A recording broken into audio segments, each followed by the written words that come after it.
She was 18 when the man she loved vanished without a trace. 9 years later, he walked back into Black Ridge Hollow like the past 9 years meant nothing, like he hadn't shattered her heart and left her to face the wolves alone. Clara Whitmore thought she'd buried that pain deep enough to survive. She was wrong. Now the whole town's watching, waiting to see if she'll break, or if she'll finally demand the truth that could destroy them both. If you want to see how far this story can travel, drop a like and comment with your city below. Let's see where this reaches. The bell above the door hadn't rung in 20 minutes, and Clara Whitmore was grateful for the silence. She stood behind the counter of Whitmore General, her father's store, tallying the week's meager earnings in a ledger so worn the pages threatened to fall out if she turned them too hard. The numbers didn't look good, they never did. But she'd learned long ago that survival wasn't about profits. It was about stubbornness, about waking up every morning and deciding that today, like yesterday, she wouldn't let this place fall apart. Her father was upstairs, bedridden now more often than not. The cough that had started 3 winters ago had settled deep into his lungs, and no amount of willow bark tea or mustard plasters could shake it loose. Clara did what she could, kept the store running, kept food on the table, kept the creditors at bay with sharp words and sharper glares. She'd gotten good at that. Good at being hard when the world demanded softness. She was 27 now, and people in Black Ridge Hollow had stopped asking when she'd marry. They'd stopped asking a lot of things. The door opened. Clara didn't look up right away. She finished writing the number in the ledger, set the pencil down with deliberate care, and only then raised her eyes. The man standing in the doorway was tall, lean, and covered in trail dust. His hat shadowed his face, but she could see the line of his jaw, the way his shoulders filled the frame. He didn't move like a stranger. He moved like someone who knew exactly where he was. Her breath caught. No. He took off his hat, and the afternoon light hit his face full on. Dark hair, longer than she remembered. A scar she didn't recognize cutting through his left eyebrow. But the eyes, those hadn't changed. Gray-blue, like winter sky before snow. Caleb Hayes. The pencil she'd just set down rolled off the counter and clattered to the floor. Neither of them moved to pick it up. "Clara," he said, and his voice was rougher than it used to be, like years of wind and silence had worn it down. She couldn't speak. Her throat had closed up, and her hands were gripping the edge of the counter so hard her knuckles went white. 9 years. 9 years since he'd left without a word, without a letter, without anything but the empty space where he used to be. "You shouldn't be here," she finally managed, and it came out colder than she intended. "Good. Let it be cold. I know."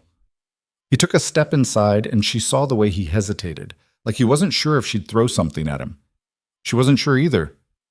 "Then why are you?" He looked at her for a long moment, and she hated how familiar his face still was. Hated that she could still see the boy she'd loved in the man standing in front of her. "I had to come back."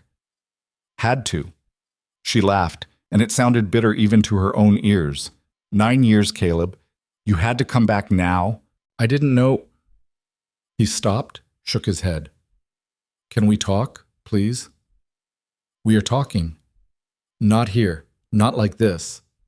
There's no other way to do this." Her voice was rising now, and she didn't care. "You left. You disappeared. Do you have any idea what that—" She cut herself off, swallowed hard. She would not cry. Not in front of him. Not after all this time. The door opened again, and Mrs. Callahan bustled in, her arms full of fabric swatches. She stopped when she saw Caleb, her eyes going wide. "Well," she said slowly, drawing the word out. "Caleb Hayes. As I live and breathe." Clara wanted to scream. "Mrs. Callahan," Caleb said, nodding politely. "Good to see you. Is it now?" The older woman's gaze flicked between them, sharp and assessing. "Didn't expect to see you back in Black Ridge." "No, ma'am, I imagine not." The silence that followed was excruciating. Clara could feel Mrs. Callahan's curiosity radiating off her in waves, could already hear the gossip spreading through town like wildfire. By sundown, everyone would know Caleb Hayes was back. By morning, they'd all have theories about why. "I need 2 yards of the blue cotton," Clara said abruptly, her voice clipped and professional. "The one you showed me last week." Mrs. Callahan blinked, clearly disappointed at being denied the drama she'd walked into. "Of course, dear. I'll just—" She set the swatches on the counter, moving slowly, clearly hoping someone would say something interesting. No one did. When she finally left, the bell's cheerful jangle felt like mockery. "Clara, don't." She held up a hand. "Just don't." But he didn't leave. He stood there, hat in hand, looking at her with something that might have been regret or might have been something worse. Hope.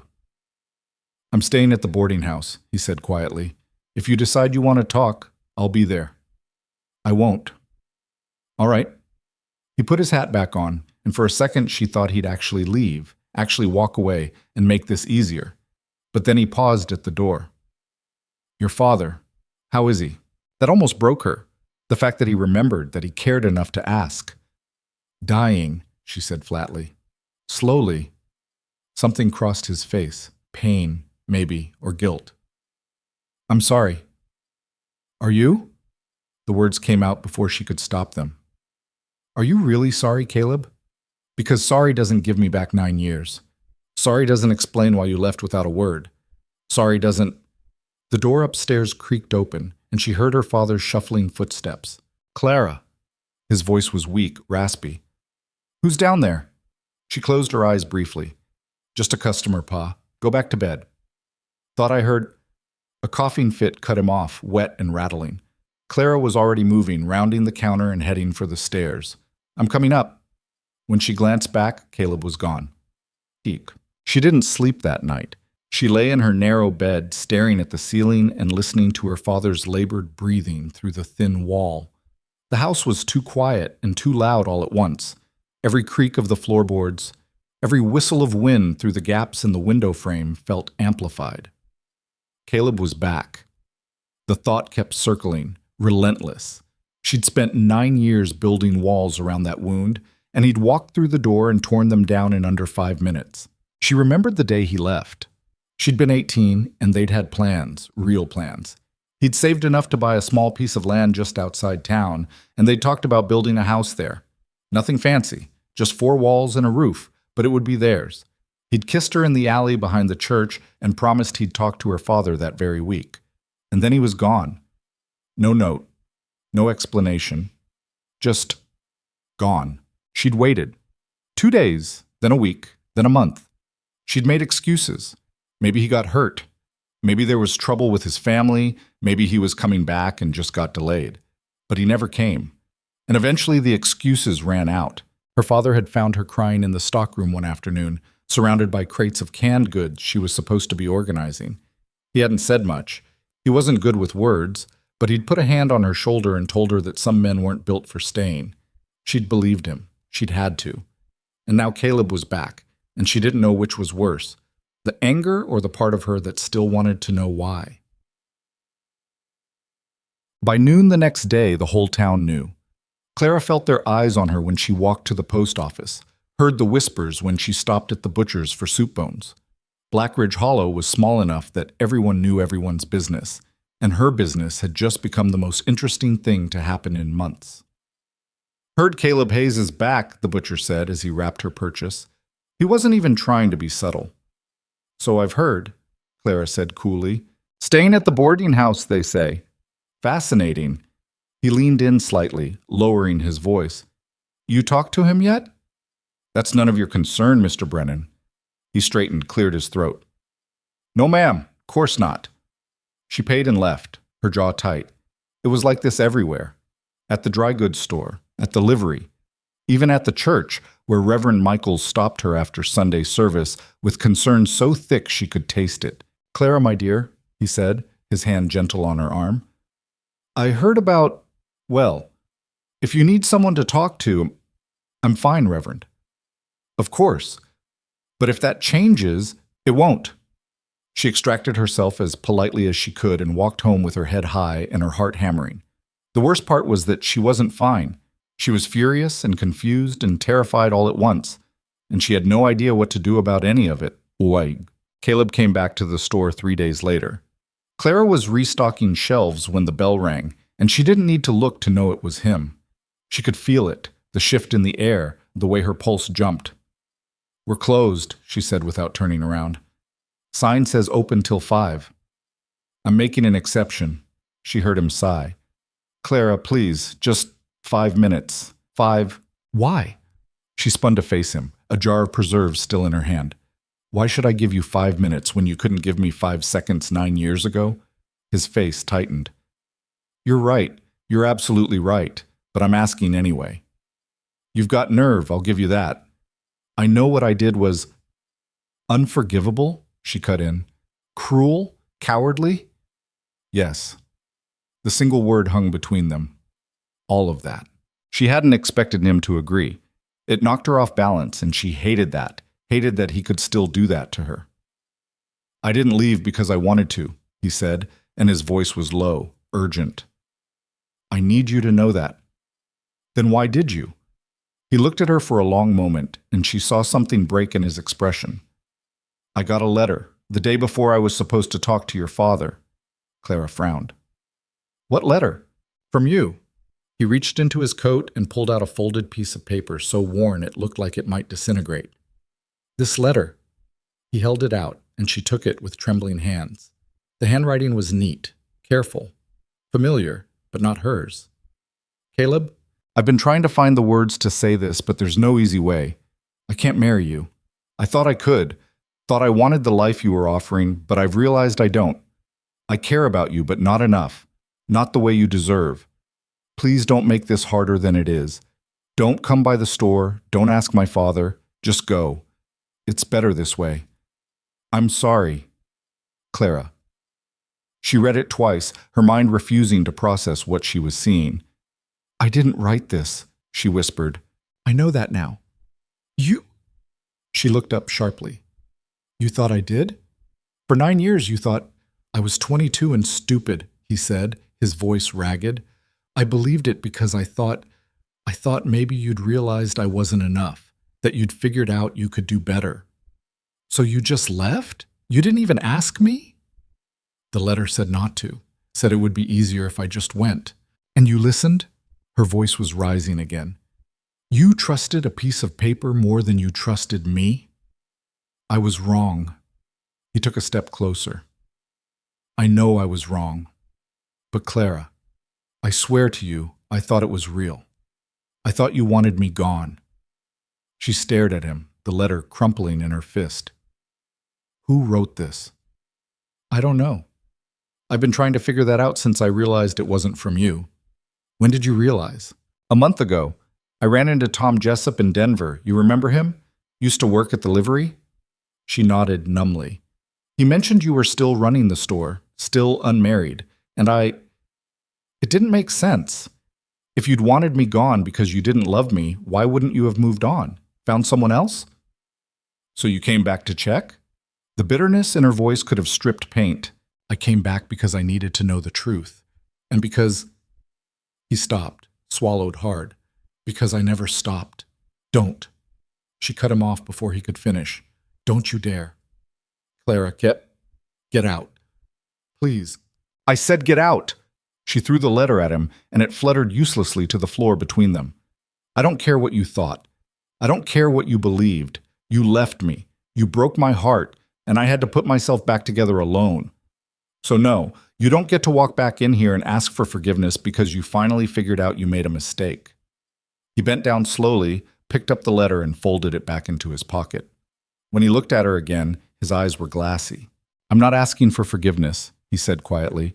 I know I don't deserve that, but I am asking for a chance to find out who did this.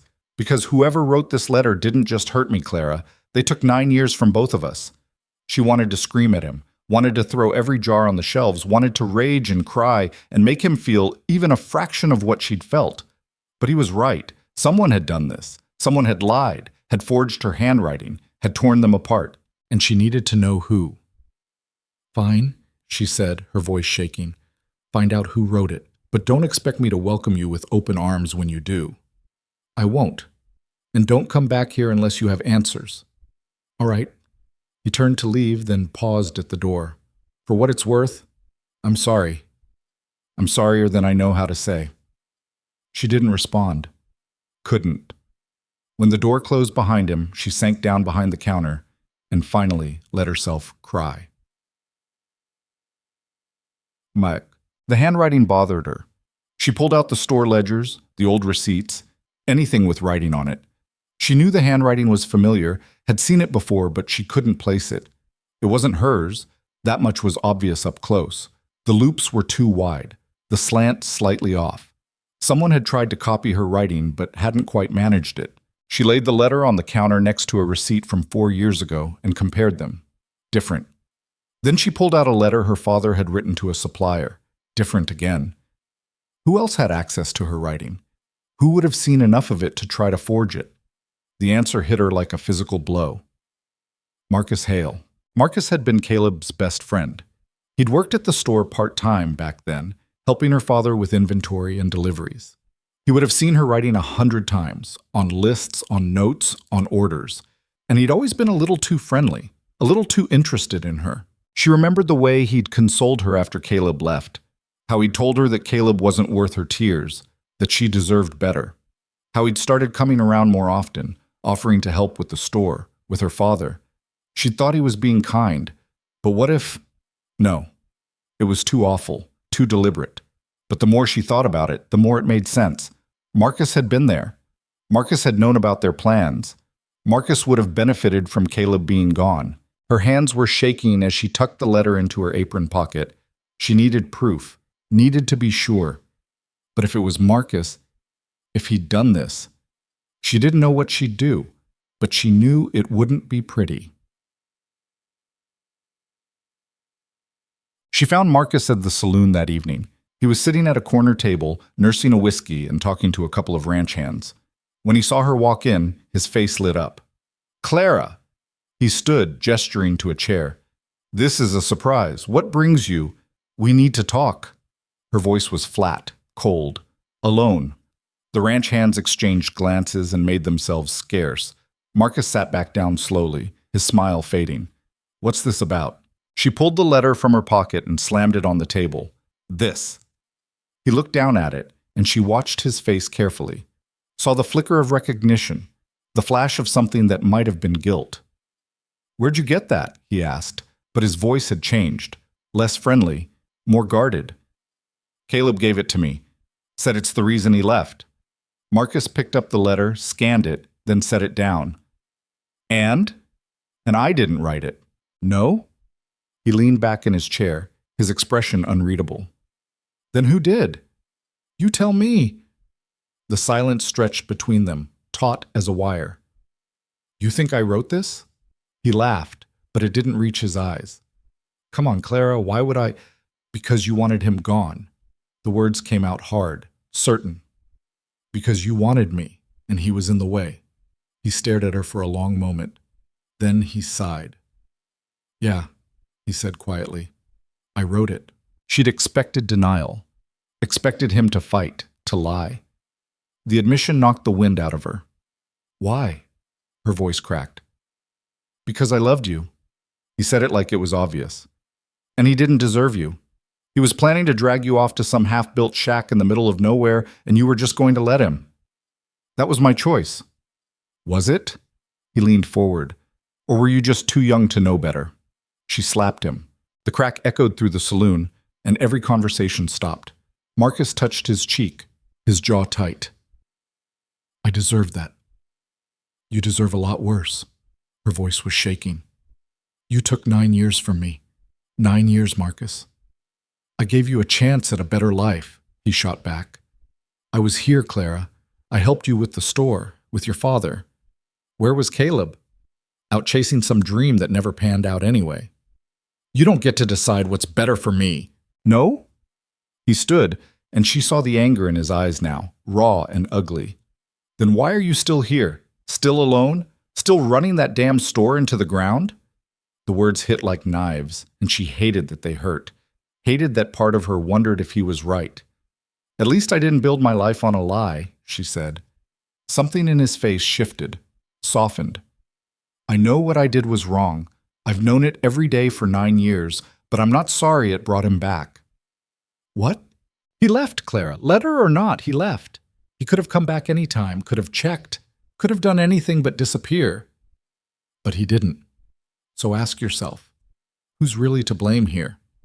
She didn't have an answer for that. She walked home in a daze, Marcus's words circling in her head. Caleb could have come back, could have written, could have sent word. But he hadn't. Was Marcus right? Was Caleb just using the letter as an excuse? No. She'd seen his face when he showed her the letter, seen the pain there, the regret. That wasn't fake. But it also wasn't the whole story. When she got home, her father was awake, sitting in his chair by the window. "You're out late," he said, his voice wheezy. "Had some things to take care of." He studied her with eyes that were still sharp despite the sickness. "This about Caleb Hayes?" She shouldn't have been surprised, he knew. Nothing stayed secret in Blackridge. "Yeah," she said, sinking into the chair across from him. "Thought he was gone for good." "So did I." Her father was quiet for a moment, then said, "You gonna talk to him?" "I don't know."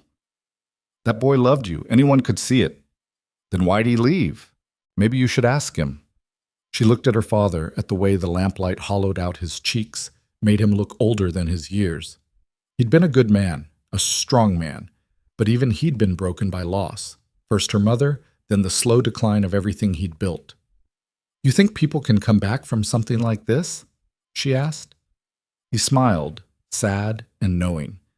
"I think people can come back from anything if they want it bad enough." She found Caleb the next morning. He was at the livery, checking on his horse. When he saw her, he straightened, his expression wary. "Clara." "Marcus wrote the letter," she said without preamble. He admitted it. Caleb's hands tightened on the brush he was holding. "I figured as much. He was always—" He stopped, shook his head. "What did he say?" "That he loved me? That he thought he was protecting me from a mistake." "Some protection." She crossed her arms. "He also said you could have come back any time. That letter or not, you chose to stay away." Caleb set the brush down carefully. "He's right." She hadn't expected that either. "I could have come back," he continued. "Could have written, could have sent word, but I was hurt, Clara, and proud, and stupid. I convinced myself that if you didn't want me, then fine. I'd make a life somewhere else. Prove I didn't need you." "Did it work?" He looked at her, and the pain in his eyes was so raw it almost made her look away. "No. Every town I went to, every job I took, I thought about you, wondered if you were happy, if you'd found someone else, if you ever thought about me." "I did," she said quietly. "Every day." The silence between them was different now, softer. "So what do we do?" she asked. "I don't know." He ran a hand through his hair. "I want to say we start over, but that feels wrong, like it erases what happened. We can't erase it." "No?" He stepped closer. "But maybe we don't have to. Maybe we just move forward, see what's still there. And if there's nothing, then at least we'll know." She looked at him, really looked at him, and saw the man he'd become. Older, rougher around the edges, but still Caleb. Still the boy who'd kissed her behind the church and promised her everything. "Okay," she said, "but I'm not making this easy for you." A small smile tugged at his mouth. "I wouldn't expect you to." Chad. The town predictably had opinions. Some thought she was a fool for even talking to Caleb. Others thought she should give him a chance. Most just enjoyed having something to gossip about. Clara ignored them all. She had bigger problems. Her father's health was getting worse, the store's debts were piling up, and now she had to figure out what to do about the man who'd broken her heart and the man who'd lied to both of them. Caleb started coming by the store to help with deliveries. He didn't ask permission, just showed up one morning with his sleeves rolled up and started hauling crates. "I didn't ask for your help," she said. "I know, I'm giving it anyway." She wanted to argue, but she was too tired. And truthfully, she needed the help. They worked in silence mostly, the air between them still brittle with unspoken words. But it was a start. Marcus, on the other hand, made himself scarce. She heard he'd been drinking more, picking fights at the saloon. Part of her felt guilty. Part of her didn't care. One afternoon, as she and Caleb were unloading flour sacks, Mrs. Callahan stopped by. "Well," she said, eyeing them both, "isn't this cozy?" Clara bit back a sigh. "Did you need something, Mrs. Callahan?" Just wanted to see how you were managing, with everything. I'm managing fine. I'm sure you are, dear, though I do wonder what your father thinks about all this. Clara straightened, flour dust on her hands. My father thinks it's none of your business. Mrs. Callahan's eyebrows shot up. Well, I never. Have a good day, Mrs. Callahan. When the woman left in a huff, Caleb let out a low whistle. You've gotten sharp. I've had to. He looked at her, something like admiration in his eyes. You've done well, Clara. With the store, with your father, I know it hasn't been easy. No, she agreed. It hasn't. For what it's worth, I'm proud of you. The words shouldn't have meant anything, but they did. Cut. 2 weeks after Caleb's return, Marcus confronted him outside the saloon. Clara heard about it from 3 different people before she even got the full story. Apparently, Marcus had been drinking and decided it was time to set things straight. He'd accused Caleb of coming back to ruin Clara's life, said he had no right to waltz back into town after abandoning her. Caleb, to his credit, hadn't risen to the bait. I'm not here to fight you, Marcus, he'd said. Maybe you should be. Maybe, but I'm not. That, according to witnesses, had made Marcus angrier. He'd shoved Caleb, called him a coward. Caleb had taken it, hadn't fought back. Walk away, Caleb had said. This doesn't have to get ugly. But Marcus hadn't walked away. He'd swung. Caleb had ducked, and Marcus's fist had connected with the saloon wall instead. He'd broken 2 fingers and his pride. When Clara heard, she didn't know whether to laugh or scream. She found Marcus at the doctor's office, his hand wrapped in bandages. You're an idiot, she said. He looked up, his face haggard. Yeah, I'm starting to figure that out. She sat down across from him. Why, Marcus? Why'd you do it? And don't tell me it was because you loved me. Love doesn't destroy people. He was quiet for a long time. Then, I was jealous. He had everything I wanted, your heart, your trust, a future with you. And it felt so easy for him. Like he didn't even have to try. So you took it from him. I took it from both of you. He looked at her, and she saw the guilt there, heavy and real. I've carried that every day, Clara. Every time I saw you struggling, every time your father got worse, every time you looked tired and alone, I knew it was my fault. Then why didn't you say something? Because I'm a coward. He laughed bitterly. Caleb was right about that. She didn't know what to say. Didn't know if there was anything that could make this better. I'm leaving, Marcus said abruptly. Gonna head west, try to start over somewhere nobody knows me. Running away? Yeah, seems I'm good at that. She stood. For what it's worth, I hope you find whatever you're looking for. He looked surprised. After everything I did, you can still say that? I'm not saying it for you. I'm saying it for me, because I'm tired of being angry. She left him there, and it felt like closing a door on a part of her life she was ready to leave behind. That night, Caleb came to the store just as she was closing up. Heard you talk to Marcus, he said. Word travels fast. Always has. He leaned against the counter. How are you? Tired? Confused? Angry? She paused. Relieved. Relieved? That it's over. That I know the truth. She looked at him. That you're here. His expression softened. I'm not going anywhere, Clara. Not this time. How can I trust that? I don't know if you can. Not yet. He reached across the counter, his hand open, waiting. But I'm willing to spend as long as it takes proving it to you. She stared at his hand, at the calluses and scars that told stories she didn't know yet. Then slowly, she placed her hand in his. His fingers closed around hers, warm and solid. This doesn't fix everything, she said. I know. And I'm still angry. I know that too. Good. She squeezed his hand. Because this is going to take time. I've got nothing but time. And for the first time in 9 years, Clara let herself believe that might actually be true. But time, Clara learned quickly, was a lot easier to promise than to live through. The next morning started the same as any other. Her father's coughing woke her before dawn, and she was downstairs brewing willow bark tea before the sun had fully crested the hills. The store needed sweeping, the ledgers needed updating, and there were 3 overdue invoices she had to chase down before the week was out. Adding Caleb Hayes to that list felt like trying to fit one more jar on a shelf that was already sagging in the middle. She heard him before she saw him. Boots on the porch, the creak of the 3rd step that always gave away visitors. She'd just finished pouring her father's tea when Caleb knocked. "It's open," she called, not looking up from the cup she was preparing. He stepped inside, hat already in his hands, like he'd learned that much at least. "Morning." "You're early. Figured I'd get started on those fence posts out back. Saw they were leaning pretty bad." She finally looked at him. He was in work clothes, worn trousers, a shirt with the sleeves already rolled up despite the morning chill. Ready to prove himself, just like he'd said. "I didn't ask you to fix the fence." "No," he agreed, "but it needs fixing." She wanted to argue, wanted to tell him she didn't need his charity or his guilt-driven labor. But the fence did need fixing, and she didn't have the time or the strength to do it herself. "Fine," she said. "Tools are in the shed. Don't break anything."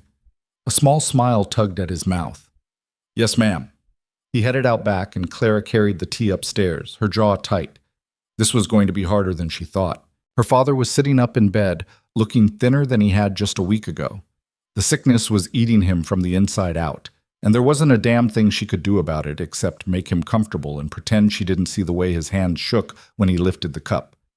"That Hayes boy's here again," he said, not quite a question. "Fixing the fence." "Good of him." "Is it?" She fluffed his pillows harder than necessary. "Or is he just trying to ease his conscience?" Her father took a slow sip of tea, his eyes never leaving her face. "Does it matter why he's doing it if it helps?" "It matters to me." "Then maybe you need to figure out what you're really angry about, girl. Because it seems to me you're madder at yourself than you are at him." The words hit too close, and Clara turned away, busying herself with straightening the already straight blankets. "I need to open the store." "Clara..." "Drink your tea, Pa." She left before he could say anything else, before he could poke at the raw places she wasn't ready to look at. Downstairs, she flipped the sign to open and tried to focus on inventory. But her mind kept drifting to the sound of hammering from the back lot, steady and rhythmic. Caleb, keeping his word. The morning passed slowly. A few customers trickled in. Mrs. Patterson buying flour and sugar, old Mr. Jessup needing nails, the Hartley twins giggling over penny candy while their mother shopped. Everyone had questions they didn't quite ask, observations they dressed up as small talk. "Heard Caleb Hayes is staying in town," Mrs. Patterson said as Clara measured out her flour. "So I've heard." "Staying long, you think?" "You'd have to ask him." Mrs. Patterson's lips pursed. "Well, I suppose time will tell." Clara wrapped the flour in brown paper with more force than required. "Will that be all?"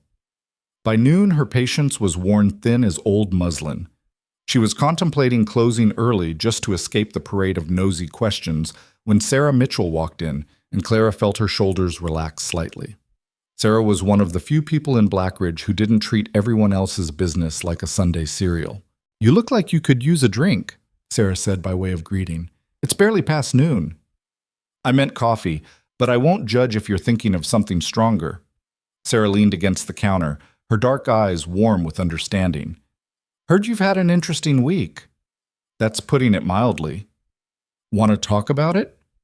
Clara glanced toward the back, where she could still hear the occasional thud of hammer on wood. "Not really." "Fair enough." Sarah picked up a spool of thread, examined it, set it back down. "Just so you know, not everyone in town thinks you're handling this wrong." "Could have fooled me." "Mrs. Callahan doesn't speak for all of us. Some of us remember what you were like before Caleb left. How happy you were." She paused. "And how you weren't after." Clara's throat tightened. "That was a long time ago. Doesn't mean it didn't happen." Sarah reached across the counter and squeezed her hand briefly. "Whatever you decide, Clara, give him hell or give him a chance. It's your choice. Don't let anyone make you feel bad about it." After Sarah left, Clara stood alone in the quiet store and let herself feel the weight of it all. The anger, yes, but also the fear. Because part of her wanted to forgive Caleb, wanted to believe they could somehow salvage what they'd lost, and that terrified her more than the anger ever could. The hammering stopped. A few minutes later, Caleb appeared in the doorway, sawdust on his shirt and sweat on his brow. "Fence is done," he said. "Reinforce the posts and replace the two that were rotted through. Should hold now." "Thank you." He wiped his hands on his trousers. "There's some boards in the shed that are warping pretty bad. If you want, I could—" "Caleb." She cut him off, gentle but firm. "You don't have to fix everything." "I'm not trying to fix everything, just the fence, and maybe the shed." "You know what I mean." He was quiet for a moment, then nodded. "Yeah, I do." He turned his hat in his hands, a nervous gesture she recognized from years ago. "But I don't know what else to do, Clara. I can't take back what happened, can't give you those 9 years, so I'm doing what I can. And when you run out of things to fix, then I guess we'll figure out what comes next." The bell above the door rang, and they both turned to see Marcus Hale walk in. The temperature in the room seemed to drop 10 degrees. Marcus's hand was still bandaged, and he looked like he hadn't slept in days. His eyes flicked between Clara and Caleb, and something bitter crossed his face. "Didn't expect to see you two playing house already," he said. "What do you want, Marcus?" Clara kept her voice level, but her hands had curled into fists. "Came to settle my account. Leaving town tomorrow, figured I should clear my debts." He pulled out a worn leather wallet and counted out bills on the counter. Clara checked the amount against the ledger. It was correct, down to the last cent. "We're square then," she said. "Guess so." He pocketed the wallet, but didn't move toward the door. Instead, he looked at Caleb. "You think you're the hero in this story, don't you? Coming back, making things right." "I don't think I'm any kind of hero," Caleb said quietly. "Good, because you're not." Marcus's voice was sharp, edged with something that might have been pain. "You left her. Letter or no letter, you left. And I was here. I helped her when her father got sick, kept the creditors from taking this place, made sure she had someone she could count on." "By lying to us both?" Caleb's voice stayed calm, but Clara could see the tension in his shoulders. "That's not help, Marcus. That's manipulation." "Maybe, but at least I stayed." "That's enough," Clara said, her voice cutting through the tension like a knife. "You want credit for staying, Marcus? Fine. Thank you for helping with the store. Thank you for keeping my father company. But don't you dare pretend you did it out of some noble intention. You did it because you wanted something you couldn't have, and when you couldn't get it honestly, you took it by force." Marcus flinched. "I never forced—" "Yes, you did. You forced Caleb to leave. You forced me into 9 years of thinking I wasn't worth coming back for. You forced yourself into a place in my life that was built on a lie." She picked up the money he'd left and held it out. "Your account is settled. Now get out." For a moment she thought he might argue, but something in her face must have convinced him otherwise. He took the money, shoved it back in his pocket, and headed for the door. He paused with his hand on the frame. "I'm sorry, Clara, for whatever that's worth." "It's worth about as much as that apology you gave Caleb," she said. "Which is to say, not much." When he was gone, the silence felt heavier than before. "You didn't have to defend me," Caleb said. "I wasn't defending you, I was defending myself." She straightened the bills on the counter, lining them up with sharp, precise movements. "He doesn't get to make me feel guilty for moving forward. Neither of you do. I don't want you to feel guilty." "Then what do you want?" He looked at her, and the honesty in his eyes made her chest ache. "I want a chance to prove I'm not the same scared kid who ran 9 years ago. I want you to trust me again, and I want—" He stopped, swallowed. "I want to stop feeling like I lost the best thing that ever happened to me because I was too proud and too stupid to fight for it." Clara's hand stilled on the counter. "You can't just say things like that." "Why not?" "Because it makes this harder." "Good." He stepped closer, close enough that she could see the flecks of gold in his gray-blue eyes. "It should be hard. If it was easy, it wouldn't mean anything." The bell rang again, shattering the moment, and Clara stepped back as if she'd been burned. A customer walked in, young Billy Porter, looking for fish hooks, and the conversation was over. But it wasn't forgotten. That evening, after she'd closed the store and checked on her father, Clara found herself sitting on the back porch, watching the sun set over the hills. The fence Caleb had fixed stood straight and sturdy, better than it had looked in years. She heard footsteps and knew without looking that it was him. "You mind?" he asked, gesturing to the empty space beside her. She shook her head and he sat down, leaving a careful distance between them. They watched the sky turn from gold to orange to deep purple in silence. It was Caleb who finally spoke. "I went to see your father today." Clara's head snapped toward him. "You what?" "After I finished the fence, I asked if I could talk to him, and he said yes." "You had no right." "I asked his permission to court you." The words came out in a rush, like he'd been holding them in all day. "Properly, this time. The way I should have done 9 years ago." Clara's heart was hammering. "What did he say?" "He said it wasn't his permission I needed. It was yours." Caleb turned to look at her. "So I'm asking, Clara Whitmore, will you let me court you?" She wanted to say yes. The word was right there, pushing against her teeth. But something held it back, fear maybe, or the memory of all those nights she'd cried herself to sleep waiting for a man who never came. "I don't know if I can do this," she whispered. "Can't or won't? Both." "Neither." She pressed her palms against her eyes. "I'm scared, Caleb. I'm scared that if I let myself trust you again, you'll find another reason to leave. And I don't think I could survive that twice." He was quiet for a long moment. When he spoke, his voice was rough. "I can't promise I'll be perfect. I can't promise I'll always know the right thing to say or do. But I can promise I won't run. Not from you, not from this, not from whatever comes." "How can you be sure?" "Because I already know what it's like to lose you, and I'm not strong enough to do it again." Clara lowered her hands and looked at him, really looked at him. Saw the lines around his eyes that hadn't been there before, the scar on his eyebrow, the way his hands were calloused from years of hard work. He'd lived a whole life in the time they'd been apart, had become someone new. But so had she. "If we do this," she said slowly, "we do it honestly. No secrets, no running, no pretending things are fine when they're not." "Agreed. And you have to understand, I'm not the same girl you left. I'm harder now, more careful. I wouldn't expect you to be the same." He shifted slightly closer. "For what it's worth, I'm not the same either. I'm less sure of myself, more aware of how badly I can mess things up." That's not exactly reassuring. A small smile tugged at his mouth. "No, I suppose not. But it's honest."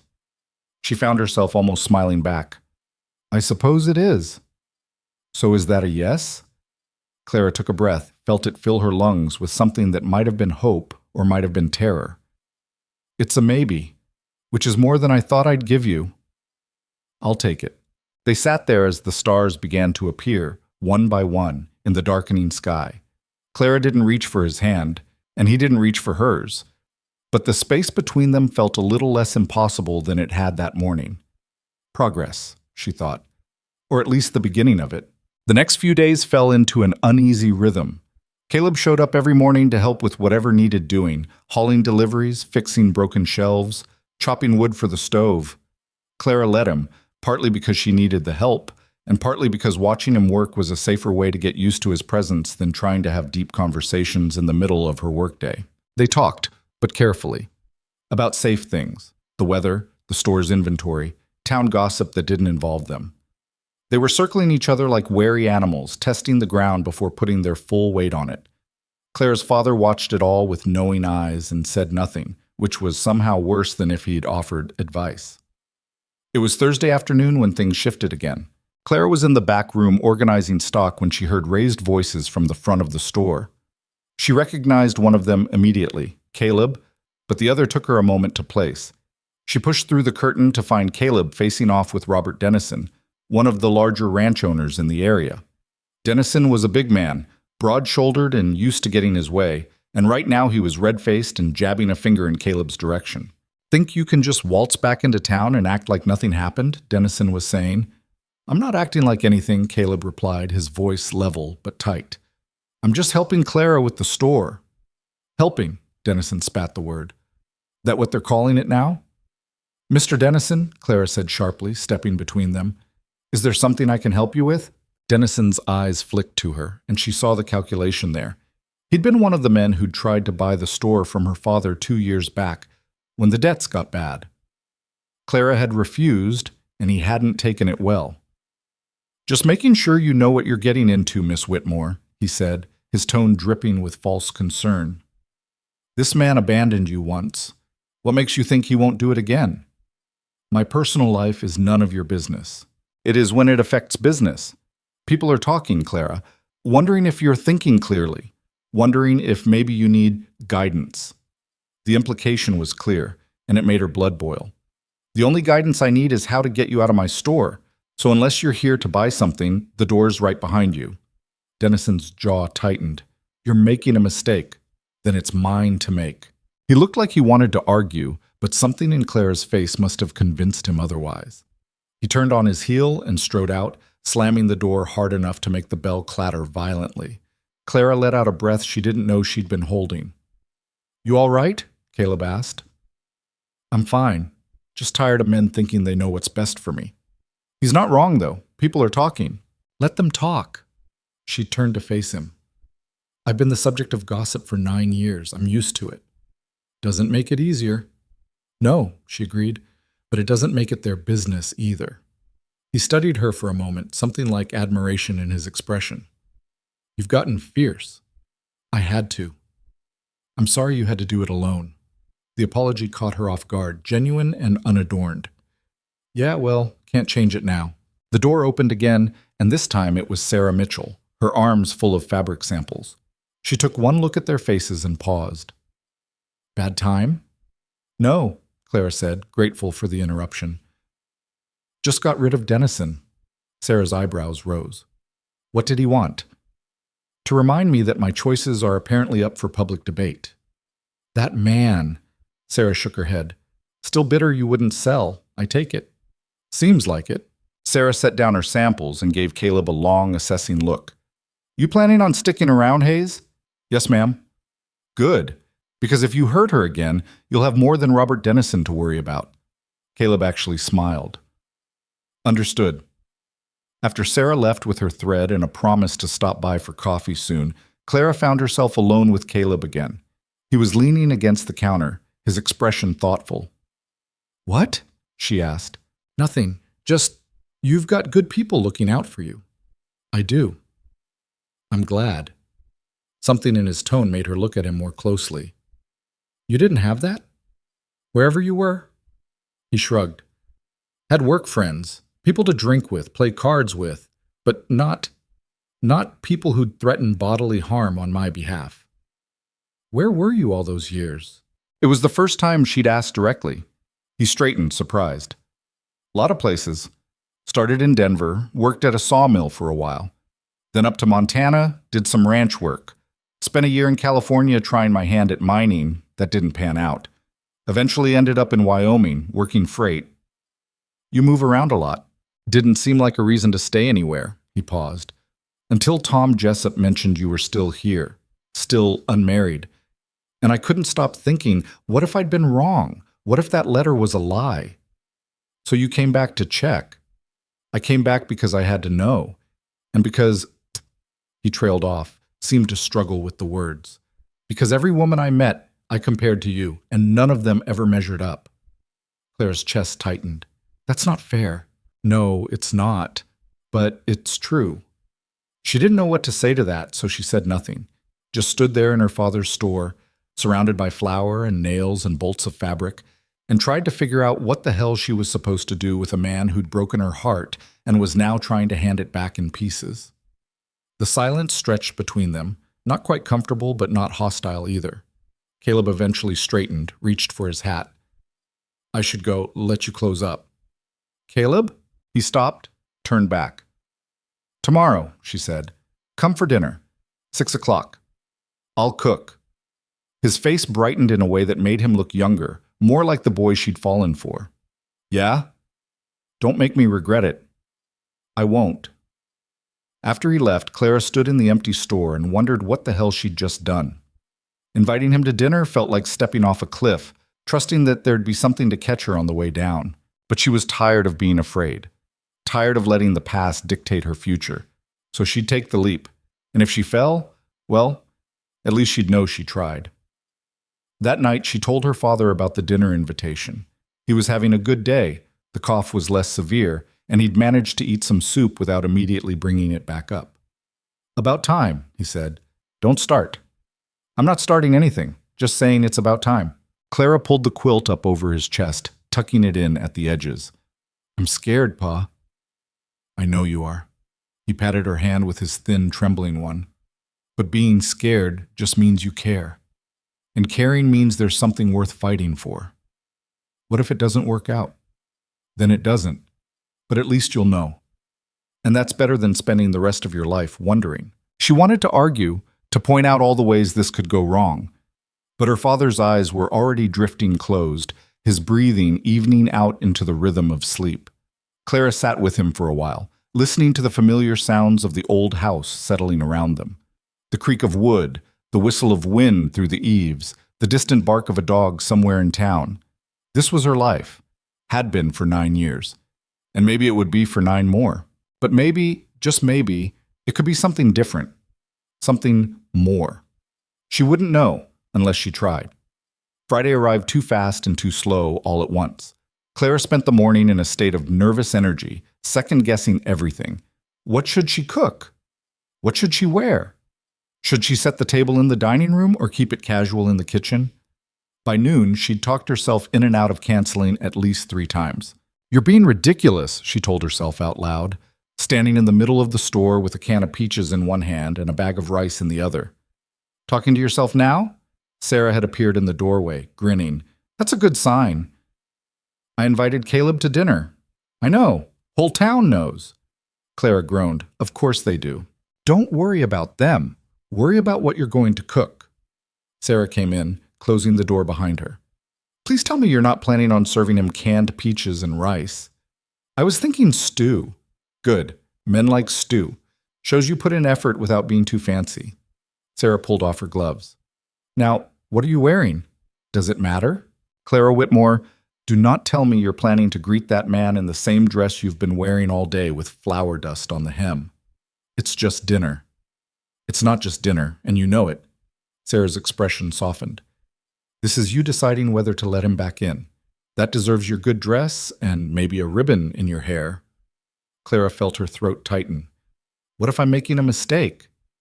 Then you'll survive it. You survived the last 9 years, didn't you? Barely. Barely is still surviving, Sarah squeezed her shoulder. And who knows? Maybe this time it'll be different. After Sarah left, Clara closed the store early and went upstairs to cook. The stew was simple. Beef, potatoes, carrots, onions, all simmered in broth with herbs from the garden she somehow kept alive despite everything. She made biscuits, too, the kind her mother used to make before she died, before everything got complicated. Her father came down for dinner, moving slowly but insistent on being present. Clara helped him into his chair at the table and tried not to notice how frail he looked in the lamplight. You clean up nice, he said, eyeing her dark blue dress. Don't start. Just making an observation.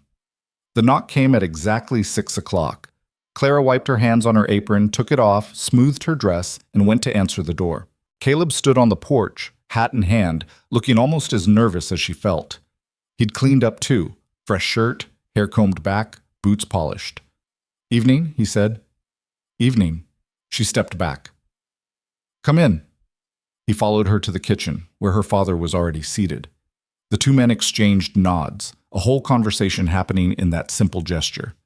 Mr. Whitmore, Caleb said, thank you for having me. Wasn't my idea, but you're welcome just the same. Clara served the stew, and they ate in a silence that was almost companionable. Her father asked Caleb about his work in Wyoming, and Caleb answered easily, telling stories about freight runs and difficult customers that made her father chuckle. It felt strange and familiar all at once, having Caleb at their table, hearing his voice mix with her father's, watching him help clear the plates like it was the most natural thing in the world. After dinner, her father excused himself to bed, leaving Clara and Caleb alone in the kitchen. I'll wash you dry, Clara suggested, and Caleb nodded. They worked side by side at the wash basin, falling into an easy rhythm. For a while, neither of them spoke. The silence was comfortable, broken only by the clink of dishes and the splash of water. Thank you for tonight, Caleb said eventually, for inviting me. You're welcome. Your father looks... I know. Clara scrubbed at a pot harder than necessary. The doctor says it won't be long now. Maybe a few months if we're lucky. I'm sorry. So am I. She rinsed the pot, handed it to him. He's all I have left. Caleb dried the pot carefully, set it aside. You'll still have the store, your friends. It's not the same. No, it's not. They finished the dishes in silence. When the last plate was put away, Clara dried her hands and turned to find Caleb watching her. What? She asked. I was just thinking. I wish I'd been here. To help. You weren't. I know, but I wish I had been. Clara leaned against the counter, suddenly exhausted. Wishing doesn't change anything. No, but maybe doing something can. He took a step closer. Let me help now. With your father, with the store, with whatever you need. Not because I'm trying to earn forgiveness, but because I want to. Because I care. You don't owe me anything, Caleb. I know. That's not why I'm offering. She looked up at him, at the earnestness in his face, and felt something crack in her chest. Not breaking, exactly. More like thawing. Okay, she said quietly. Okay? You can help, if you want. The smile that crossed his face was like sunrise. I want. He reached out slowly, giving her time to pull away, and took her hand. His palm was warm, calloused, familiar, and foreign, all at once. I know I keep saying this, he said, but I really am sorry, for all of it. I know. And I know sorry isn't enough. No, but it's a start. They stood there in her small kitchen, hands joined, the lamplight casting long shadows on the walls. Outside, Black Ridge Hollow was settling into night, shops closing, families gathering, the world moving on like it always did. But here, in this moment, time felt suspended. Like maybe, just maybe, they could find their way back to each other. It wouldn't be easy. Clara knew that. There were still hard conversations ahead, still doubts to work through, still scars that might never fully heal. But for the first time in 9 years, she felt something other than anger or pain when she looked at Caleb Hayes. She felt hope, and that, she thought, was worth holding on to. Hope, Clara discovered over the next 2 weeks, was a double-edged thing, sharp enough to cut through years of carefully built defenses, but fragile enough to shatter if she gripped it too hard. Caleb kept his word. He showed up every morning, helped with whatever needed doing, and left before dark without asking for more than she was ready to give. They fell into a pattern that felt almost normal, him hauling crates, her managing the books, brief conversations about inventory and weather, and nothing that mattered too much, safe territory. But the town wasn't content to let them play it safe. Clara felt the weight of their stares every time she walked down Main Street, heard the whispers that cut off when she got too close. Mrs. Callahan had apparently appointed herself the moral authority on the situation, holding court at the general store and the church steps, pronouncing judgment on Clara's choices with all the certainty of someone who'd never had to make a hard decision in her life. It's unseemly, Clara overheard her telling a cluster of women outside the post office. A man disappears for 9 years, then waltzes back expecting to be forgiven, and she's just letting him? Clara kept walking, her jaw tight, her hands clenched around the package she was carrying. Sarah caught up with her half a block later. Don't listen to her. I'm not. You're gripping that package like you want to strangle it. Clara loosened her hold slightly. Fine. I'm trying not to listen to her. That's more honest. Sarah matched her pace. For what it's worth, half the town thinks Mrs. Callahan's full of hot air. The other half just likes having something to talk about. And what do you think? Sarah was quiet for a moment. I think you're doing what you need to do, and I think it's nobody's business but yours. They walked in silence for a bit, then Sarah added, He does seem different, though, Caleb. Different how? Steadier, less cocky, I guess. Like life knocked some of the shine off him. Clara thought about that, about the scar above his eyebrow, the way his eyes carried weight they hadn't before. Yeah, I suppose it did. Question is, does that make him worth a second chance? I don't know yet. Fair enough. Sarah stopped outside her boarding house. Just don't let fear make the decision for you, or pride. Make sure it's actually what you want. After Sarah went inside, Clara stood on the street corner longer than she needed to, watching the town move around her. Black Ridge Hollow wasn't much, a collection of wooden buildings clustered around a single main road, surrounded by endless prairie and sky. But it was hers. She'd fought to keep her place in it, had earned every inch of respect the hard way. And now Caleb's return was threatening to undo all of that. Or maybe, a small voice in the back of her mind suggested, it was threatening to give her something she'd thought was lost forever. She didn't know which possibility scared her more. When she got back to the store, her father was awake and sitting by the window, looking frailer than he had that morning. The bad days were coming more frequently now, and Clara had learned to read the signs, the grayish tint to his skin, the way his hands shook even when he tried to hold them still. "You need to eat something, Pa," she said, setting down her package. "Not hungry." "I didn't ask if you were hungry. I said you need to eat." He smiled faintly. "Bossy today." Every day. She went to the kitchen, ladled out some broth she'd made that morning. When she brought it back, he took it without argument, which told her more about how bad he felt than words ever could. "Caleb stopped by yet?" he asked between sips. "Not yet." "Why?" "Just wondering." He took another sip, slow and deliberate. "He's a good man, Clara, underneath all the mistakes. You didn't think so 9 years ago." 9 years ago, I thought he'd abandoned my daughter. Now I know he was lied to. That changes things." Clara sat down across from him. "Does it? He still left. Still chose to believe a letter instead of trusting what we had. He was young. Young people do stupid things. I was young too. I didn't run." Her father set down the cup, his eyes meeting hers. "No, you didn't. You stayed, and you fought, and you kept this place running when I couldn't, and I'm proud of you for that. But darling, there's more than one kind of strength. Sometimes the brave thing is staying. Sometimes it's risking getting hurt again."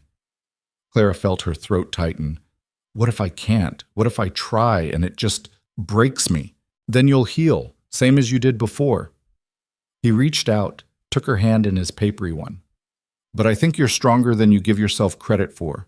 Strong enough to survive anything, even happiness." The words hit her sideways, and she had to look away before the tears came. The bell above the door rang. Caleb's timing, as always, was impeccable. "I can come back," he said, reading the room. "No, it's fine." Clara wiped her eyes quickly, stood up. Pa was just finishing his broth. Her father waved a hand. "Go on, both of you. I'm tired anyway." Clara helped him back to bed, then returned to find Caleb waiting by the counter, looking uncertain. "Everything all right?" he asked. "As all right as it gets these days." She moved behind the counter, needing the physical barrier. "What brings you by?" "Thought I'd see if you needed help with anything. But if this is a bad time, It's not." She pulled out the ledger, opened it to a page she'd been staring at all morning. "Actually, there is something. These numbers don't add up, and I can't figure out where I went wrong." He came around the counter. She noticed he asked permission with his eyes first, and looked at the columns she indicated. His brow furrowed as he traced the numbers with one finger. "Here," he said after a moment. "You carried the wrong number from the previous page, see? Should be 48, not 43. Clara looked, and damn it, he was right. "How did you—" "Worked freight accounting for 6 months in Wyoming. Got pretty good at finding mistakes." He straightened. "Want me to go through the rest? Make sure there aren't any others." She should have said no, should have maintained some independence, some pride. But she was tired, and her father was dying, and the numbers had been swimming in front of her eyes for weeks. "Yes," she said. "Please." They worked side by side for the next hour, Caleb finding 2 more errors she'd missed, and showing her a different way to organize the columns that actually made sense. It was mundane, practical work, nothing romantic about debits and credits, but there was something comforting about it, about having someone competent beside her, shouldering part of the weight. "You're good at this," she said when they finished. "Had to be. Freight companies don't tolerate sloppy books. Is that what you want to do? If you stay in Blackridge, I mean. Accounting?" He leaned back against the counter, considering. "Honestly, I don't know. I've done so many different things. I'm not sure what I'm actually good at anymore. Just know I want to be here. The rest, I'll figure it out." "That's not much of a plan." "No," he agreed. "But it's honest." Before Clara could respond, the door burst open and Tom Jessup stumbled in, his face flushed and his words tumbling over each other. "Clara, you need to come quick. It's Marcus." Clara's stomach dropped. "What about Marcus? I thought he left town." "He did. Or he was supposed to, but he's at the saloon, drunk out of his mind and telling anyone who'll listen that you and Caleb— Tom stopped, glanced at Caleb. Well, he's saying things he shouldn't. What kind of things? Caleb's voice had gone flat, dangerous. That you manipulated her. That she's only taking you back because she's desperate and her father's dying and she needs a man to run the store. That she's— Tom looked miserable. He's saying you're using her, Caleb, and that she's too proud to see it. Clara felt ice slide down her spine. He's doing this on purpose. Of course he is. Caleb was already moving toward the door. He's trying to poison the well before he leaves. Don't! Clara grabbed his arm. That's exactly what he wants. If you go down there and confront him, you'll just give everyone a show. So what, we just let him spread lies? No. Clara let go of his arm, straightened her shoulders. I'll handle it. Clara, this is my reputation he's destroying. Mine, not yours. She looked at Tom. Is he still there? Was when I left. Good. She headed for the door. I'm coming with you, Caleb said. No, I'm coming with you. His tone left no room for argument. Not to fight, but I'm not letting you walk into that alone. Part of her wanted to refuse, to prove she could handle this herself, but a larger part, the part that was tired of always being alone, nodded. They walked to the saloon together, Clara's heart hammering with each step. She could hear Marcus before she saw him, his voice carrying through the open door. Thinks she's so high and mighty, but she's just scared. Scared of ending up alone like her old man, dying in that dusty store with nothing to show for it. So she'll take him back even though he left her. Even though— Clara pushed through the door. The saloon went quiet. Every head turned toward her. Marcus was at the bar, his bandaged hand wrapped around a whiskey bottle, his eyes unfocused. When he saw her, something like guilt flashed across his face before defiance replaced it. Well, he slurred, look who decided to show up. Come to defend your— Shut up, Marcus. Clara's voice cut through the room like a blade. Just shut up. He blinked, surprised. The saloon was dead silent now. Clara walked further in, aware of every eye on her, of Caleb behind her, a steady presence, of the judgment and curiosity and hunger for drama that hung in the air like smoke. You want to talk about me? She said, her voice carrying to every corner. Fine, let's talk. Yes, Caleb Hayes left me 9 years ago. Yes, it hurt. Yes, I spent years wondering what I did wrong, what I could have done differently. And yes, he's back now, and yes, I'm talking to him again. She turned in a slow circle, making eye contact with as many people as she could. But here's what you don't get to do, Marcus. You don't get to tell my story. You don't get to decide what my choices mean or why I'm making them. And you sure as hell don't get to stand here and pretend you care about my well-being when you're the one who caused most of my pain. Marcus's face had gone white. Clara, I'm not done. She stepped closer to him. You wrote that letter. You admitted it. You took 9 years from both of us because you wanted something you couldn't have. And now you're trying to do it again, trying to turn this town against us because if you can't be happy, nobody else deserves to be either. That's not— Yes, it is. Clara's voice shook, but she didn't stop. You know what the saddest part is? I actually felt sorry for you. When you said you were leaving, I hoped you'd find peace somewhere else. But you can't, can you? Because carrying all that guilt is eating you alive, and instead of dealing with it, you're trying to make everyone else as miserable as you are. The room was so quiet, Clara could hear her own heartbeat. Marcus stared at her, his eyes glassy with drink and something that might have been tears. I wanted you to see what he is, what he did. I know what he did, better than you ever could, but I also know what you did. And between the two of you, at least Caleb's trying to make it right. She turned to address the room at large. I know you all have opinions about my life, about my choices, and you're entitled to them, but understand this. I don't need saving. I don't need protecting. And I sure as hell don't need anyone making decisions for me. So if Caleb Hayes and I decide to give this another chance, that's our business. And if it doesn't work out, that's our business too. She looked back at Marcus one last time. I hope you find whatever you're looking for out there. I really do. But you need to leave, tonight. Because if you're still in Blackridge come morning, I'll make sure everyone knows exactly what kind of man you really are. Marcus opened his mouth, closed it. For a moment, Clara thought he might argue, but then he set down the bottle, pushed away from the bar, and walked out without another word. The door swung shut behind him, and the spell broke. Conversation started up again, quieter now, subdued. Clara felt suddenly exhausted, like she'd run 10 miles uphill. She turned to leave and found Caleb waiting, his expression unreadable. They walked out together into the late afternoon sun. Clara made it 3 steps before her legs started shaking. Caleb caught her elbow. "Hey, you all right?" "I don't know." She laughed, and it came out shaky. "Did I really just do that?" "You did."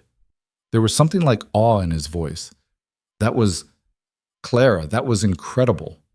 "It was stupid. I just made a scene in front of the whole town. You stood up for yourself, and for us." He turned her gently to face him. "Nobody's going to forget that. That's what I'm afraid of." "Don't be." His hands were warm on her arms, steadying.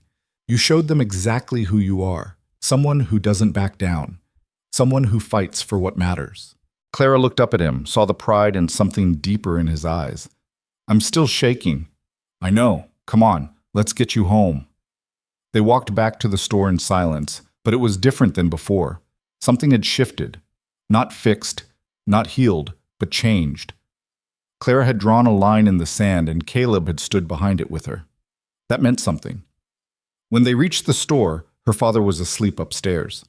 Clara sank into a chair, suddenly boneless. "Come, can I get you anything?" Caleb asked. "Water? Tea? Just sit with me. For a minute." He pulled up another chair, close enough that their knees almost touched. "I meant what I said in there," Clara said after a while. "About giving this a chance." "I know. But I'm still scared." "So am I." She looked at him, surprised. "You are?" "Terrified." He smiled, crooked and honest. "I'm scared I'll mess this up again. Scared I'm not good enough, that I'll never be able to make up for what I did. Scared that one day you'll wake up and realize you deserve better than a man who walked away once and might do it again." "Would you? Walk away again?" "No." The word was immediate, certain. "But I understand why you'd worry about it. Actions matter more than promises. I know that now." Clara studied his face. The scar, the lines, the eyes that had seen things she'd never know about. "Then show me." "I will." He reached out slowly, giving her time to pull away, and took her hand, however long it takes. "I'll show you." They sat like that as the sun set outside, hands joined, the future uncertain but no longer impossible. Upstairs, her father coughed, a wet, rattling sound that reminded Clara how little time they had left. How little time anyone had, really. Life was short and brutal and unfair, and holding on to anger felt like a waste of whatever time she had left. "Caleb?" "Yeah?" "Stay for dinner again, tomorrow." His smile was like sunrise. "I'd like that." Over the next week, Clara felt the town's attitude slowly shift. Some people still whispered, still judged, but others, more than she'd expected, nodded to her on the street with something like respect.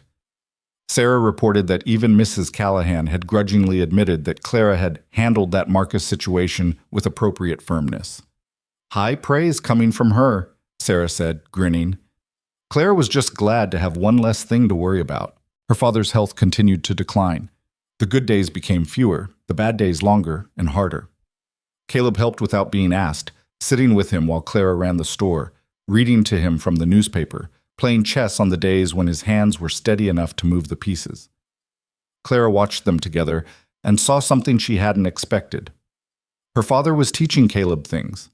Not big things, just small observations about the town, about the store, about Clara herself. "She likes her coffee with 2 sugars, but she'll tell you just 1, she overheard her father say one afternoon. "And when she's really worried, she reorganizes the stockroom. Been through it 3 times this month." Caleb's response was too quiet for her to hear, but her father laughed, a sound that ended in coughing, but was worth it anyway. On Thursday, Clara came upstairs to find them looking at an old photograph album. Her father's hands trembled as he turned the pages, pointing out pictures. "That's Clara's mother," he was saying, "week before we got married. Prettiest woman in 3 counties, and somehow she said yes to me." Caleb looked at the picture, then at Clara standing in the doorway. I can see where Clara gets it from. Her father noticed her then. Come here, darling. Show this boy your baby pictures. Absolutely not. Oh, come on, just a few. She ended up sitting with them, laughing at photographs of herself as a gap-toothed child, as a serious teenager, as a young woman in love. That last set was harder to look at. Pictures from 9 years ago, before everything fell apart. You were happy then, her father said softly. I was young, thought I knew how things would turn out. And now? Clara looked at Caleb, who was studying a picture of the two of them at a town dance. Now I know better than to assume anything. Her father closed the album carefully. That's called wisdom, darling. Costs more than it's worth most of the time, but you've earned it. That night, after Caleb left and her father was sleeping, Clara stood at her bedroom window looking out at Blackridge Hollow. The town was dark except for a few lit windows, the saloon, the boarding house, a few homes where people were still awake. Somewhere out there, Marcus was gone. Somewhere out there, people were still talking about her. Somewhere out there, the future was waiting, uncertain and frightening and full of possibility. She thought about what her father had said about wisdom, about what it cost. She thought about Caleb's hands on hers, steady and sure. She thought about the choice in front of her to keep protecting herself, keep the walls high, keep everyone at a safe distance, or to risk it, to try again, to believe that maybe, just maybe, some things were worth the danger of hoping. The decision, when it came, wasn't dramatic. No lightning bolt of clarity, just a quiet certainty that settled in her chest like a stone finding its place at the bottom of a river. She was going to try, not because she'd forgiven everything or forgotten the pain or trusted blindly that it would work out, but because living afraid was its own kind of dying and she'd done enough of that already. Tomorrow she'd tell him. Tomorrow she'd take that step forward and see what happened. Tonight, she'd sleep with the window open and the stars visible and the possibility of something better waiting just beyond the horizon. But morning brought something Clara hadn't planned for.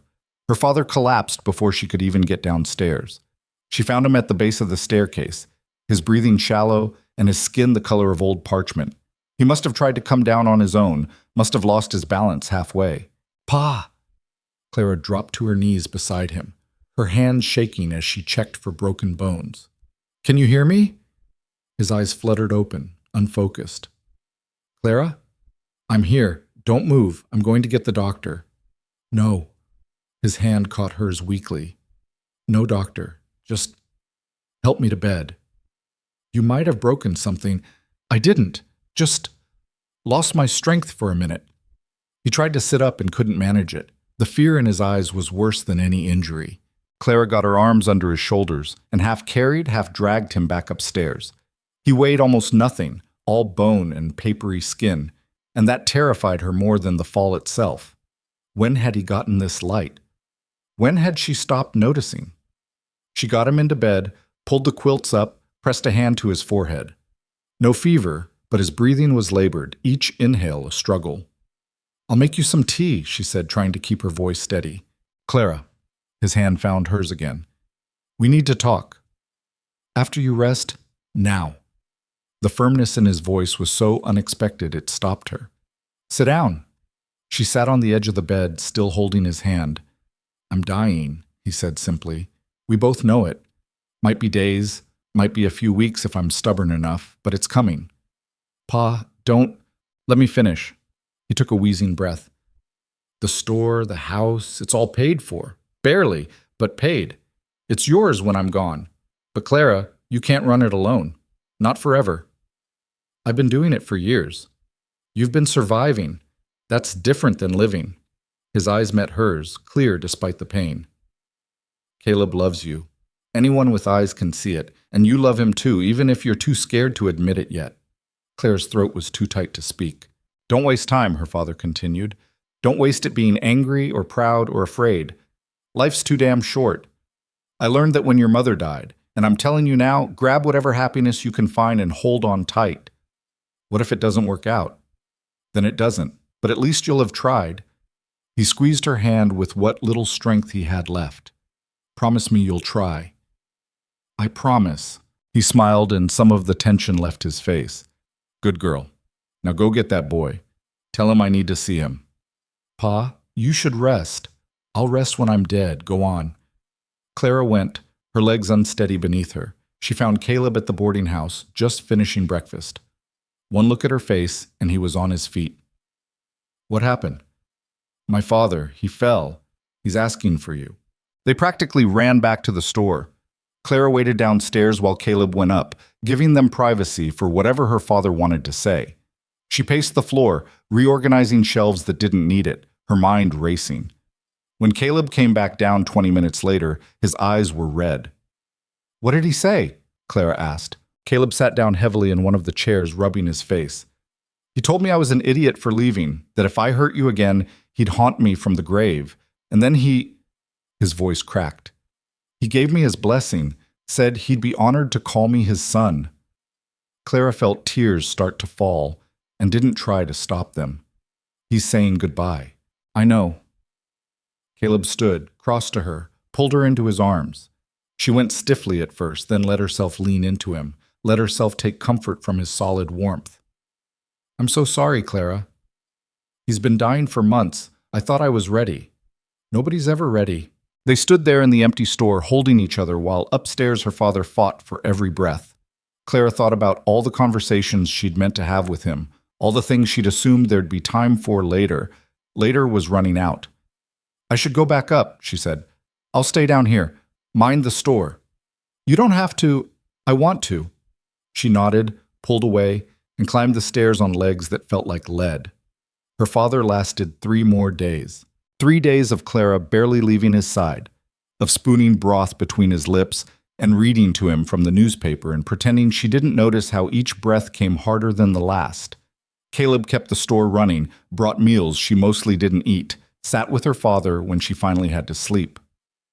On the 3rd night, her father woke lucid and clear-eyed for the first time in days. Clara, he whispered. She was beside him instantly. I'm here. Good. He smiled faintly. Wanted to tell you something. Save your strength, Pa. No point in that now. He took a shaky breath. I'm proud of you. So proud. You're stronger than I ever was. Braver.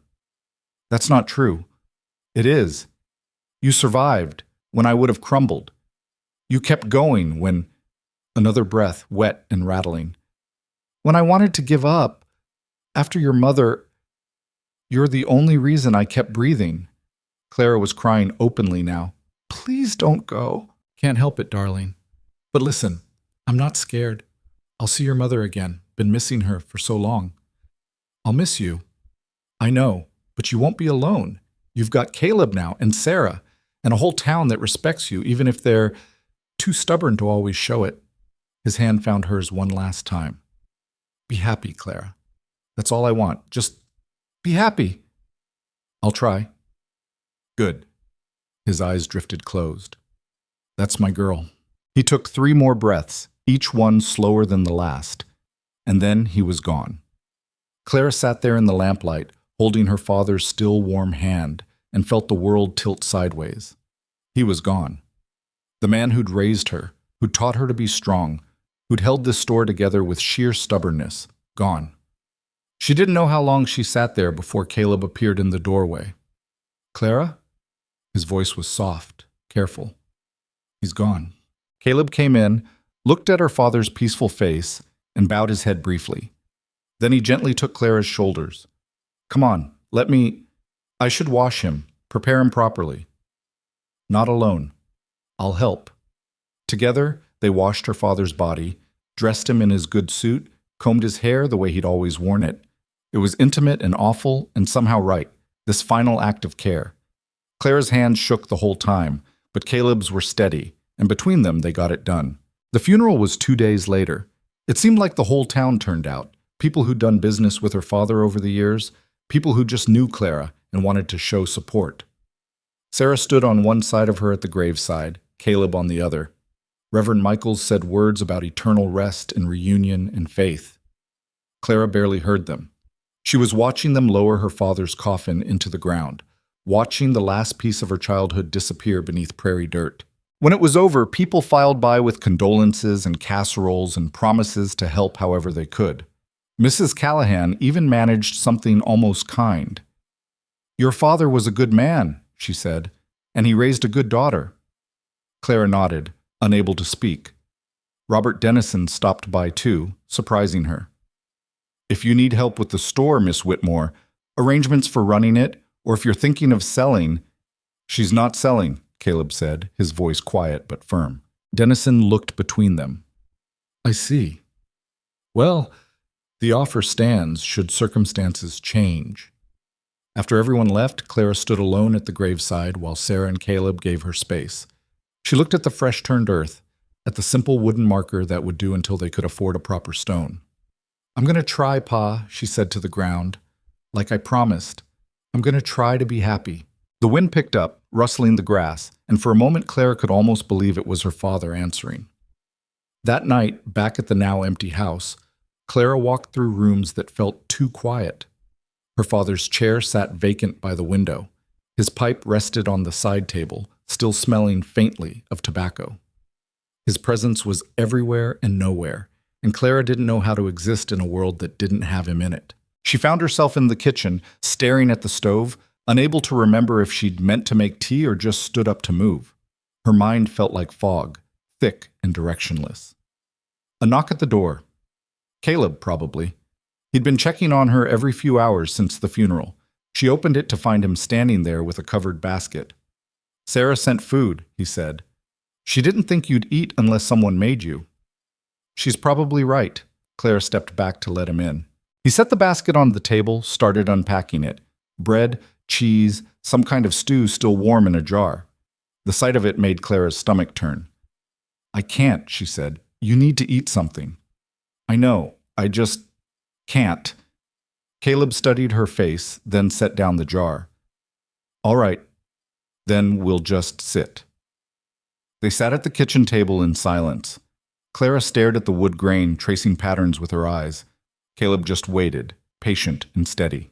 I don't know what to do now, Clara said finally. He's been sick for so long, caring for him was everything. And now there's just this big empty space where he used to be, and I don't know how to fill it. Maybe you're not supposed to fill it. Maybe you just learn to live around it. That sounds impossible. Yeah. He reached across the table, his hand palm up, offering. But you don't have to figure it out alone.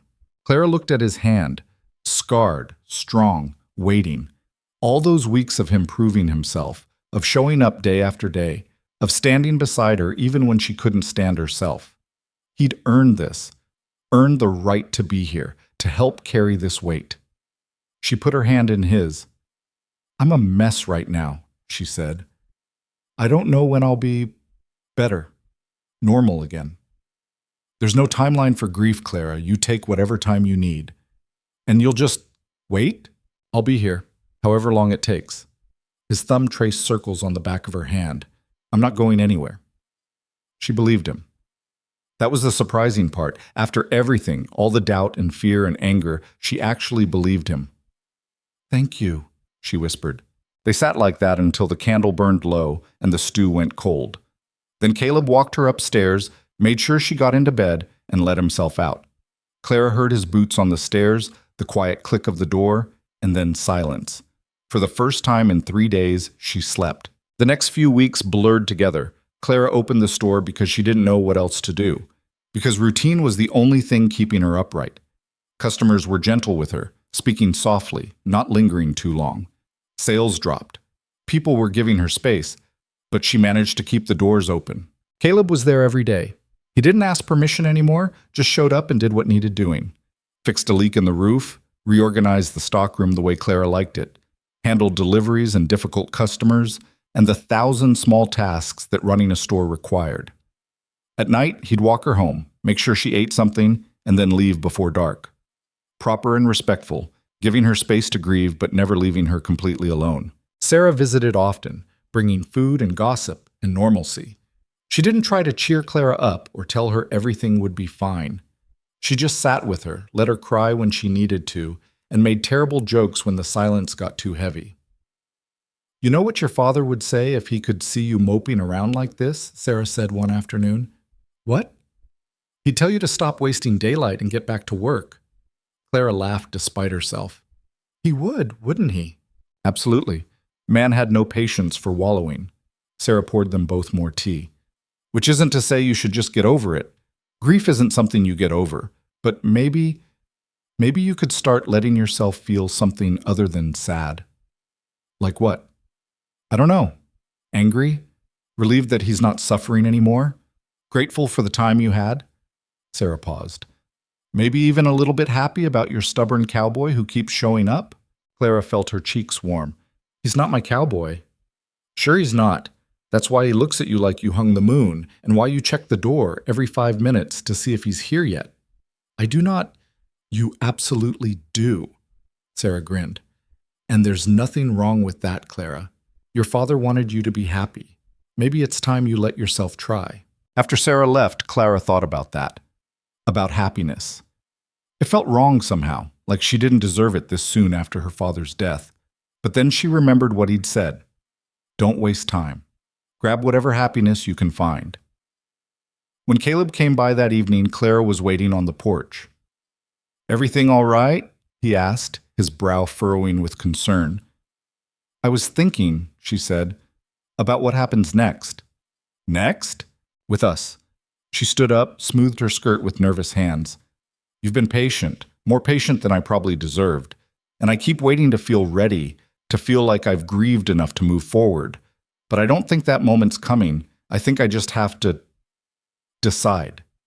Caleb climbed the steps slowly, stopping one below her so they were almost eye level. Decide what? That I want this. Want you. The words came out shakier than she intended. I'm still scared. Still angry sometimes about the years we lost. But I'm more scared of wasting whatever time we have left being too afraid to try. Clara, let me finish. She took a breath. My father gave you his blessing, told me to be happy, and I think being with you might be the closest I'll get to keeping that promise. Caleb's eyes were bright with something that might have been tears. You're sure? No, but I'm willing to risk it anyway. He smiled and it transformed his whole face. That's all I'm asking for, a chance. Then you've got it. She reached out, touched his face, traced the scar above his eyebrow. But we do this right, Caleb. Slow, honest. However you want to do it.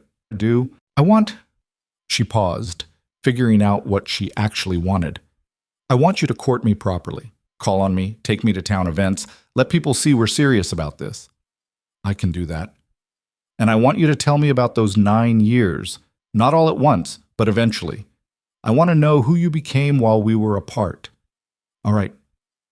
And she swallowed hard. I want you to kiss me, because I need to know if it feels the same as it used to. Caleb's hand came up to cup her cheek, gentle and sure. Can I? She nodded. He leaned in slowly, giving her every chance to change her mind. When his lips met hers, it was careful at first, testing. Then Clara's hands fisted in his shirt and pulled him closer, and careful became urgent, became 9 years of longing compressed into a single moment. It didn't feel the same as it used to. It felt better, deeper, like they'd both lived enough life to appreciate what they had. When they finally pulled apart, both breathing hard, Caleb rested his forehead against hers. I love you, he said. I never stopped. Clara's heart was hammering. I know. I love you too.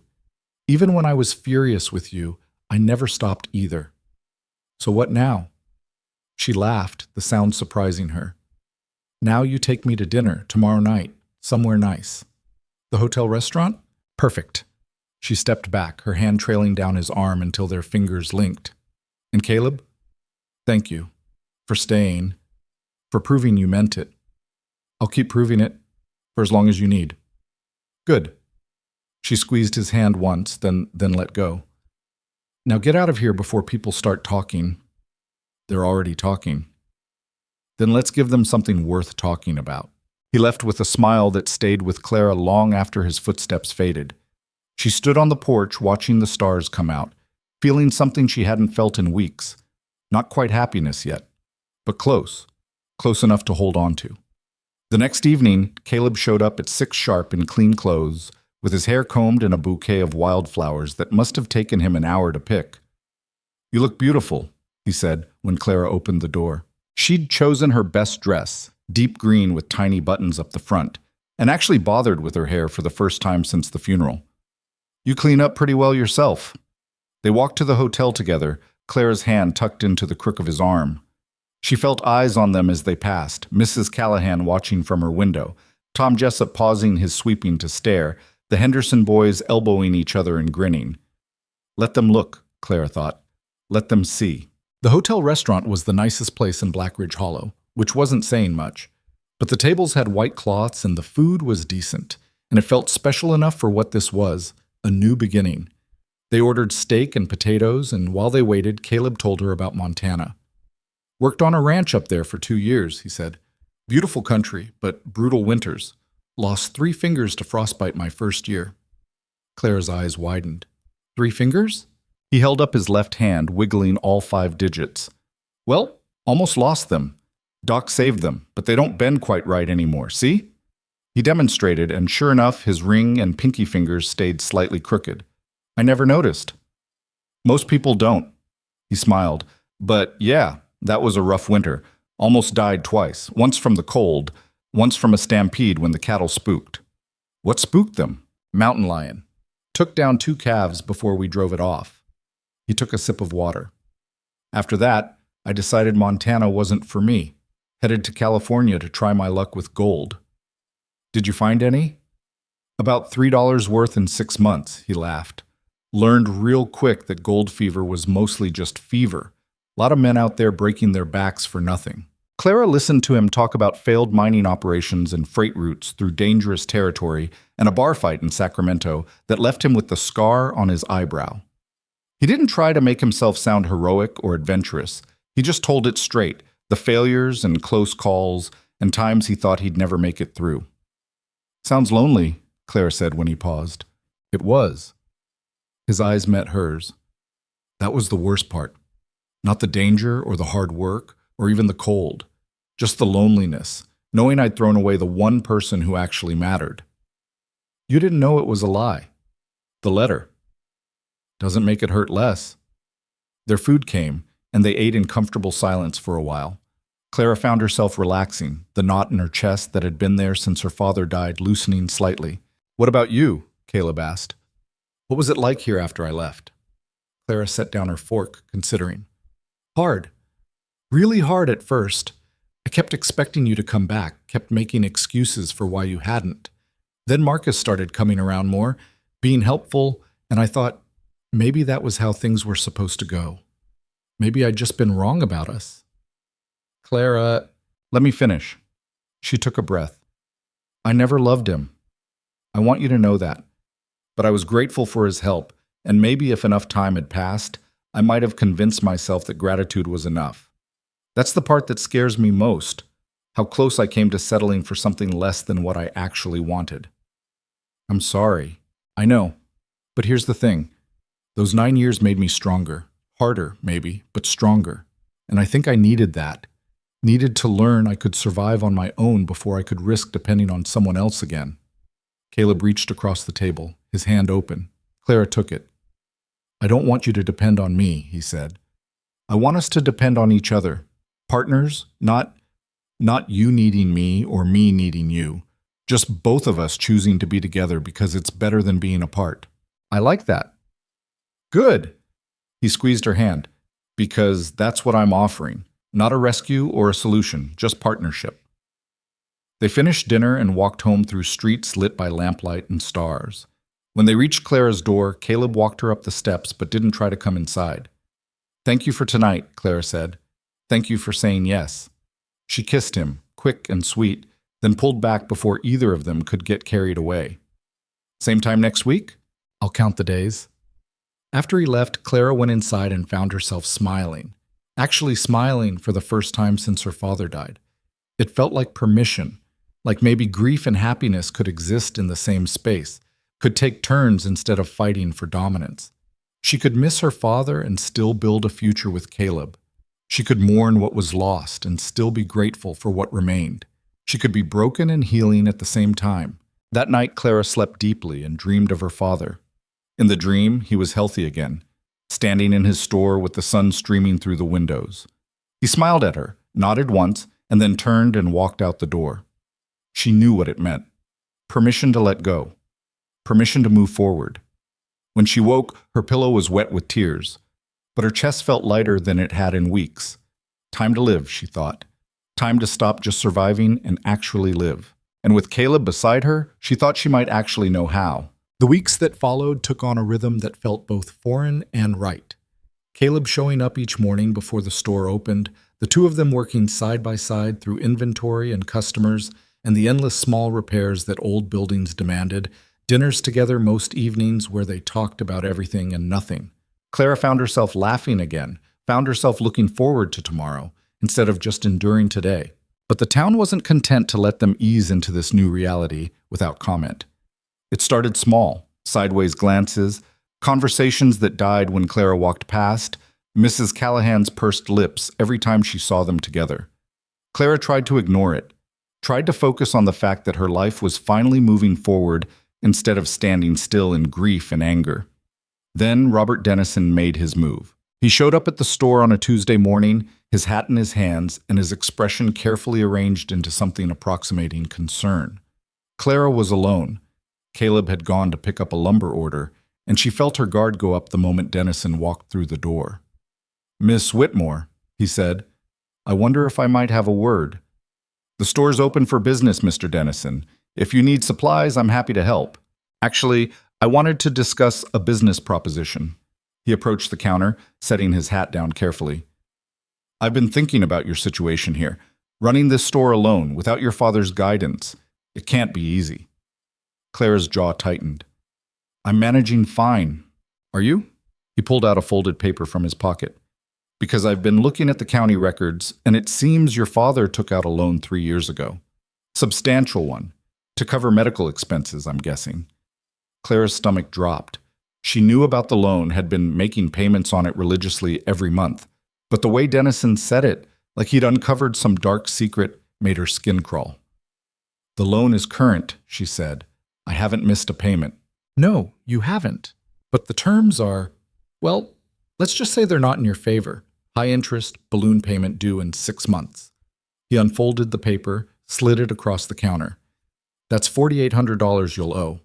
All at once." Claire's hands went cold. $4,800. She'd known about the balloon payment in theory, but seeing it written out, seeing the date, October 15th, just 6 months away, made it real in a way it hadn't been before. "I'll figure it out," she said, but her voice lacked conviction. "I'm sure you'll try. But Clara, may I call you Clara?" He didn't wait for permission.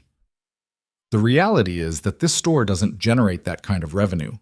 Not anymore. And even if you saved every penny between now and October, which would mean not eating or heating the place, you'd still come up short. Then I'll get an extension." "From Horace Bennett?" Dennison shook his head. "Bennett doesn't give extensions. He forecloses and sells to the highest bidder, which, conveniently, is usually me." The pieces clicked into place, and Clara felt rage burn through the fear. "You bought the debt." "I acquired it, yes, last week. Bennett was happy to sell, said he was tired of worrying whether you'd make good on it."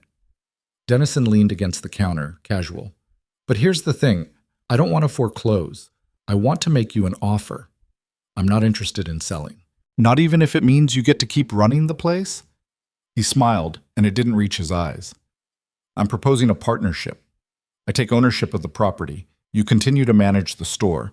You'd get a salary, living quarters upstairs, no more worrying about debt or payments or any of it. As your employee. As my manager. It's a good deal, Clara. Better than losing everything." Clara's mind was racing. 6 months. $4,800. There was no way she could raise that kind of money, not with the store's margins as thin as they were. But the thought of handing over her father's legacy to Robert Dennison made her want to scream. "I need time to think," she said. "Of course. You have until October, technically, but I'd appreciate an answer sooner rather than later, so I can plan accordingly." He picked up his hat, settled it on his head. "One more thing. That Hayes fellow you've been spending time with, he wouldn't happen to have that kind of money lying around, would he? That's none of your business. Just making sure you're not counting on a rescue that isn't coming. Men like him, they talk a good game, but when it comes to actually putting up cash..." Dennison shrugged. Well, I've seen it before. They disappear right around the time the bill comes due. Get out. I'm just trying to help you see reality, Clara. You're a smart woman. Too smart to throw away security for some romantic notion that love conquers all. He headed for the door, paused with his hand on the frame. Think about my offer. It's the best one you're going to get. After he left, Clara sank down behind the counter and pressed her palms against her eyes. $4,800. 6 months. It might as well have been $1 million in 6 days for all the chance she had of making it work. She heard the back door open, Caleb returning with the lumber.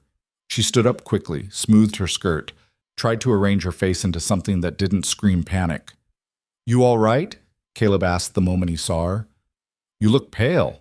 I'm fine. Just Robert Dennison was here. Caleb's expression darkened. What did he want? Clara told him. All of it. The loan, the balloon payment, the offer to turn her into an employee in her own father's store. Caleb listened without interrupting, his jaw getting tighter with each sentence. That son of a... He stopped himself, took a breath. $4,800. I know. And you've got 6 months. I know that too. Clara felt tears threatening and blinked them back furiously. I've been so focused on just getting through each day, I didn't think about the payment coming due. Didn't plan for it. Your father just died, Clara. You're allowed to not have everything figured out.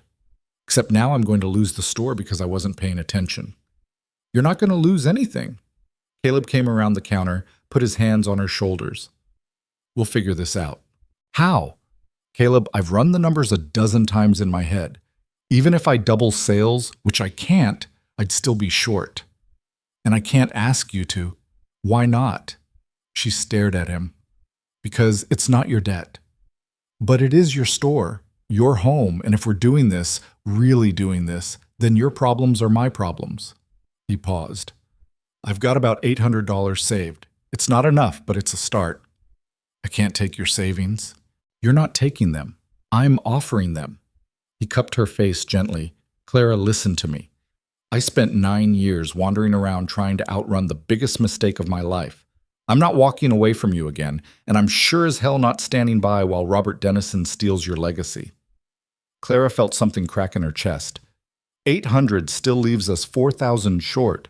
Then we find 4,000. We sell something, we take on extra work, I don't know. We figure it out. Together. He kissed her forehead. But we don't give up, and we definitely don't hand Dennison exactly what he wants. She wanted to believe him. Wanted to think that love and determination would be enough, but she'd been running this store long enough to know that sometimes wanting something wasn't sufficient. Sometimes the numbers just didn't add up, no matter how hard you tried. I need to think, she said. All right. But Clara, whatever you decide, I'm with you. Even if you decide to take Dennison's offer, I'm still here. After he left, Clara sat down with the ledgers and started calculating. She went through every possible scenario. Cutting costs, raising prices, taking on debt elsewhere to pay off this debt. Nothing worked. Every path led to the same conclusion. She couldn't make the numbers work. By the time Sarah stopped by that evening, Clara was surrounded by papers and on the verge of tears. That bad? Sarah asked, surveying the scene. Clara explained. Sarah listened, her expression growing grimmer with each detail. That bastard, Sarah said when Clara finished. He's been circling this place like a vulture for years, just waiting for his chance. Well, he's got it now. Not yet, he doesn't. Sarah started gathering up the papers. How much do you actually need? $4,000. Caleb has 800 saved, which leaves 4,000. I heard you the first time. Sarah tapped her fingers on the counter, thinking, what if you held a fundraiser, got the town to chip in? I'm not taking charity. It's not charity if you're offering something in return. A dance, maybe, or an auction. People love that stuff. Clara shook her head. Even if everyone in Black Ridge contributed, we're talking about a town of 300 people. Most of them don't have spare cash lying around. Then we need to think bigger. Sarah's eyes lit up.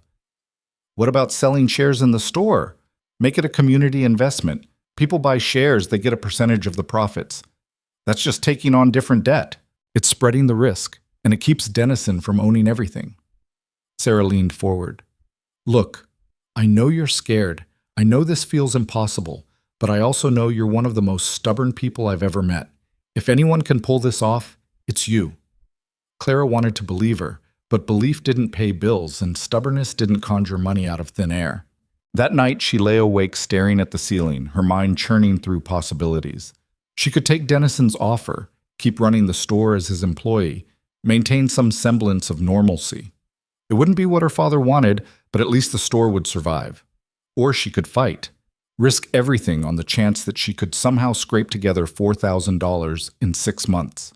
And if she failed, she'd lose not just the store, but her home, her livelihood, everything. The smart choice was obvious, but Clara had never been very good at making the smart choice. The next morning, she found Caleb at the boarding house before he could come to her. "I'm not taking Dennison's offer," she said without preamble. Caleb's face broke into a grin. "Thank God. I was worried you'd... But I need your help. Really need it. Because I have no idea how to raise $4,000 in 6 months, and if I'm going down, I'd rather go down swinging than just hand him the keys." "All right, what's the plan?" "I don't have one yet, but I'm going to figure it out." She took a breath. "And I need to ask you something big. Anything. Move in with me."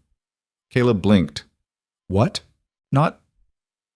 I don't mean like that. Not yet. I mean, take the spare room upstairs. You're paying for the boarding house anyway, and that money could go toward the debt. Plus, having you there would help with..." She trailed off, suddenly embarrassed. "With not being alone in that house." Caleb was quiet for a moment. Then he smiled, slow and warm. "You sure? People will talk. People are already talking. Let them talk louder." Clara squared her shoulders.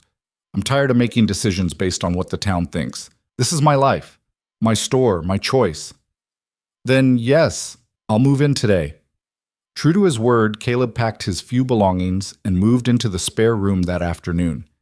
It was strange having someone else in the house again, hearing footsteps that weren't hers, smelling coffee that someone else had made, coming downstairs to find breakfast already cooking. But it was also good.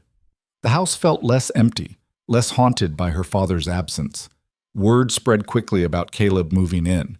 Mrs. Callahan made her disapproval known to anyone who'd listen, but most people seemed more curious than scandalized. A few even stopped by the store to offer awkward congratulations, as if Clara and Caleb had announced an engagement. "We should probably talk about that," Caleb said one evening as they cleaned up after dinner. "People assuming we're engaged." Clara's hand stilled in the dishwater. "What about it?" "Just wondering if we should correct them, or..." He trailed off. "Or what? Or if maybe they're not entirely wrong." He turned to face her. "I know this isn't the most romantic timing. You're dealing with the debt, and I've only been back a few months, and maybe it's too soon. But Clara, I'm not here temporarily. I'm not waiting to see if things work out. I already know they will, because I'm going to make sure of it." Clara dried her hands on the towel, her heart hammering. "What are you saying?" "I'm saying I want to marry you, not someday. Not when things settle down or when the debt is paid or when the timing is perfect. Just marry you. Build a life together. Make this official." He reached into his pocket and pulled out a simple gold band. "It was my grandmother's. I've been carrying it around for 2 weeks trying to figure out the right moment, but I don't think there is a right moment. There's just now." Clara stared at the ring, at Caleb's hopeful face, at the life he was offering her. A life that was complicated and uncertain and probably going to be harder than either of them anticipated. But it was also a life she wanted. With him, despite everything. "Yes," she said. "Yes? Yes? I'll marry you. Even though the timing is terrible and we might lose everything, and I'm still figuring out how to not be angry about the 9 years we lost." She took the ring, slipped it on her finger. It fit perfectly. "I'll marry you anyway." Caleb kissed her then, deep and thorough, and Clara let herself fall into it. Let herself believe that maybe, just maybe, they could build something good out of all this wreckage. They set the wedding for 2 months out, enough time to plan something simple, but not so long that Clara's nerves would get the better of her. Sarah immediately appointed herself in charge of organizing, recruiting half the women in town to help with food and decorations, and all the details Clara couldn't bring herself to care about. But the debt hung over everything, a constant shadow. Clara threw herself into finding solutions. She raised prices carefully, cut costs where she could, started taking on special orders that brought in extra revenue. Caleb picked up work with the freight company again, taking runs on weekends and putting every penny toward their goal. By the end of the first month, they'd saved another $600.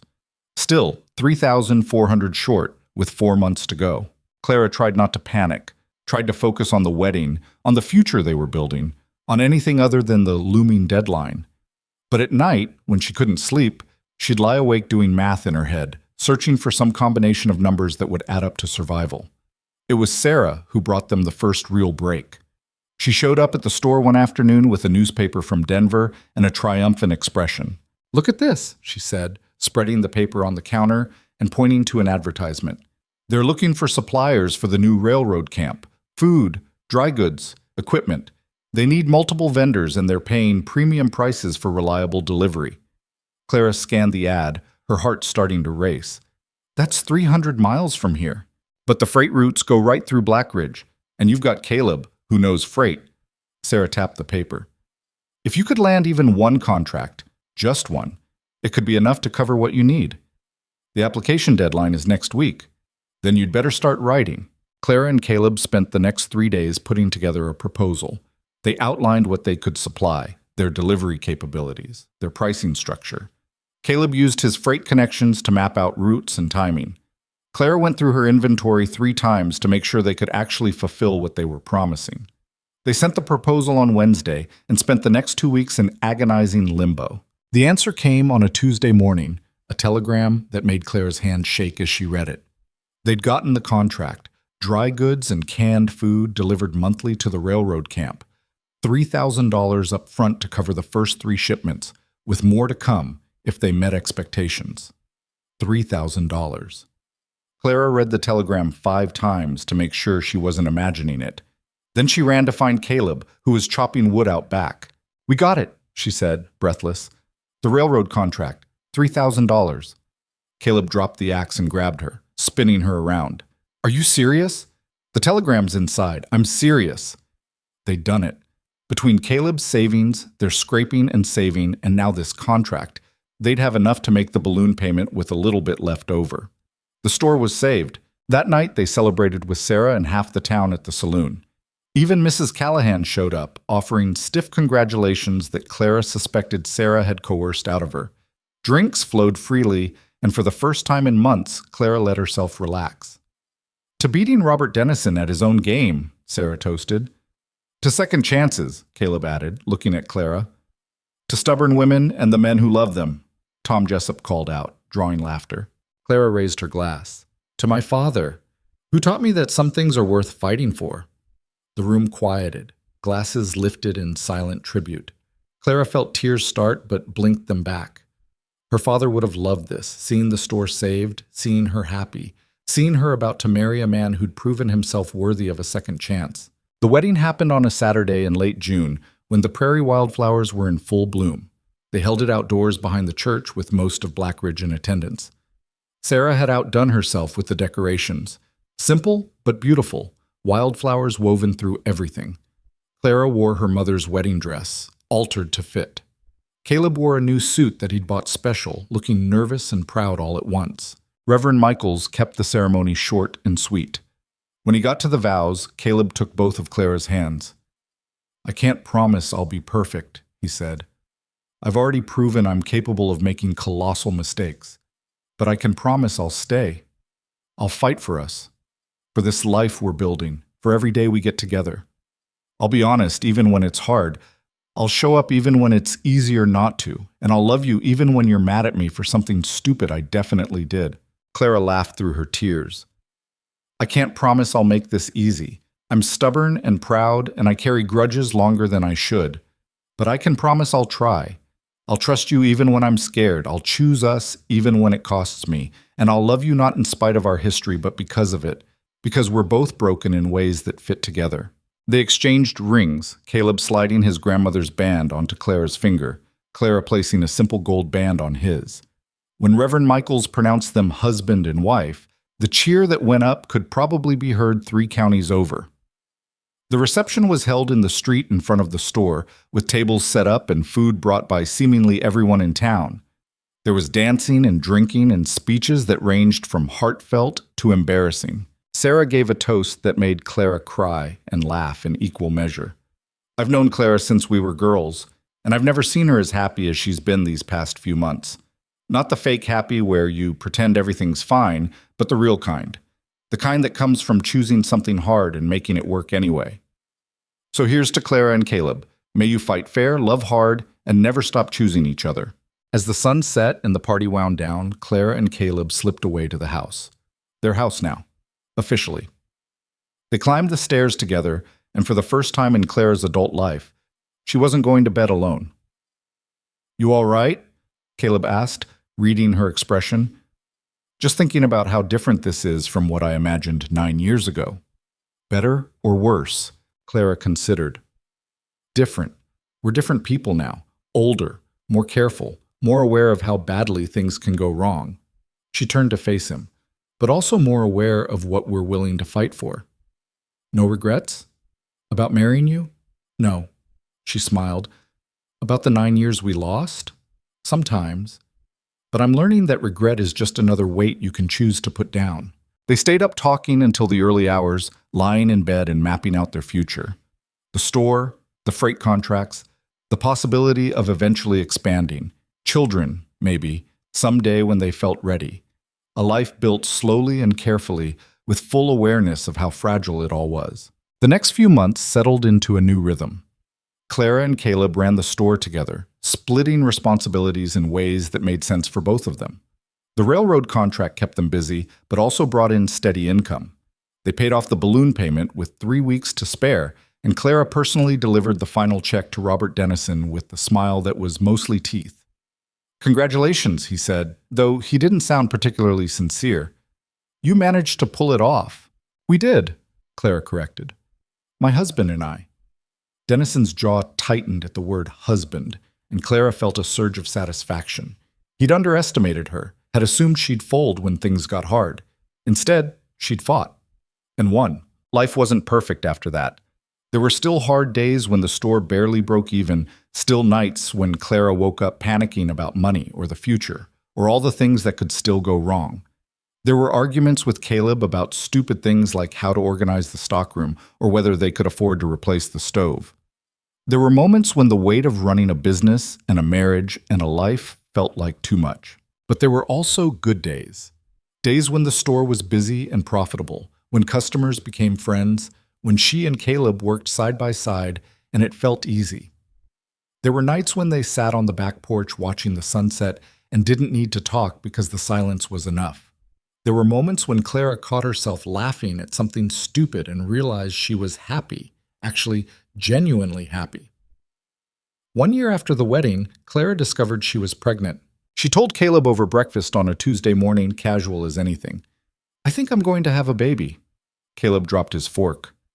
"You think?" "Pretty sure, actually. I went to see the doctor yesterday. He confirmed it." "Clara."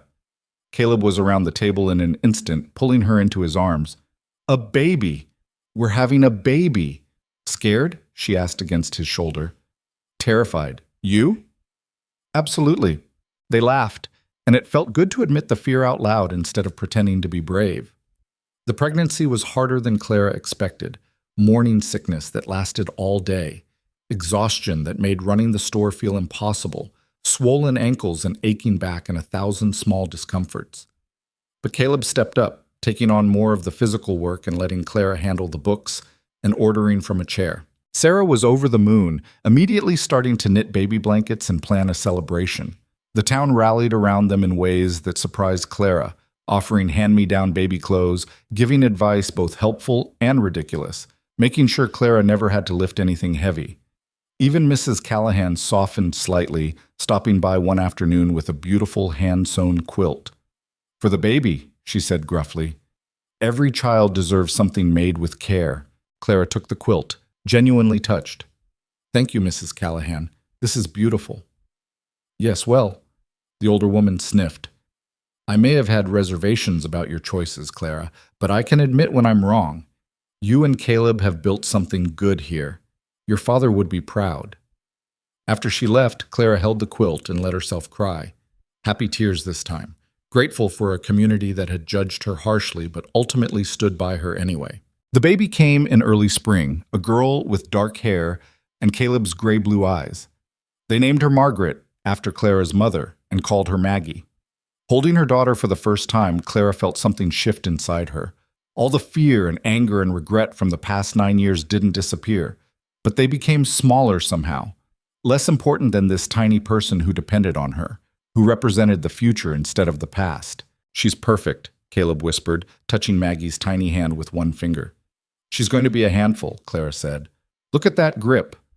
Takes after her mother. Life with a baby was chaos. Sleepless nights and endless laundry and figuring out how to run a store with an infant strapped to her chest. But it was also full of small joys. Maggie's first smile, her first laugh, the way Caleb sang to her off-key while doing dishes, the way the whole town seemed to take ownership of this child, stopping by with gifts and advice and offers to babysit. 2 years later, they had a son, James, after Clara's father. He was calmer than Maggie, more observant, with Clara's dark eyes and serious expression. The store continued to thrive. The railroad contract led to others, and they eventually hired Tom Jessup to help with deliveries.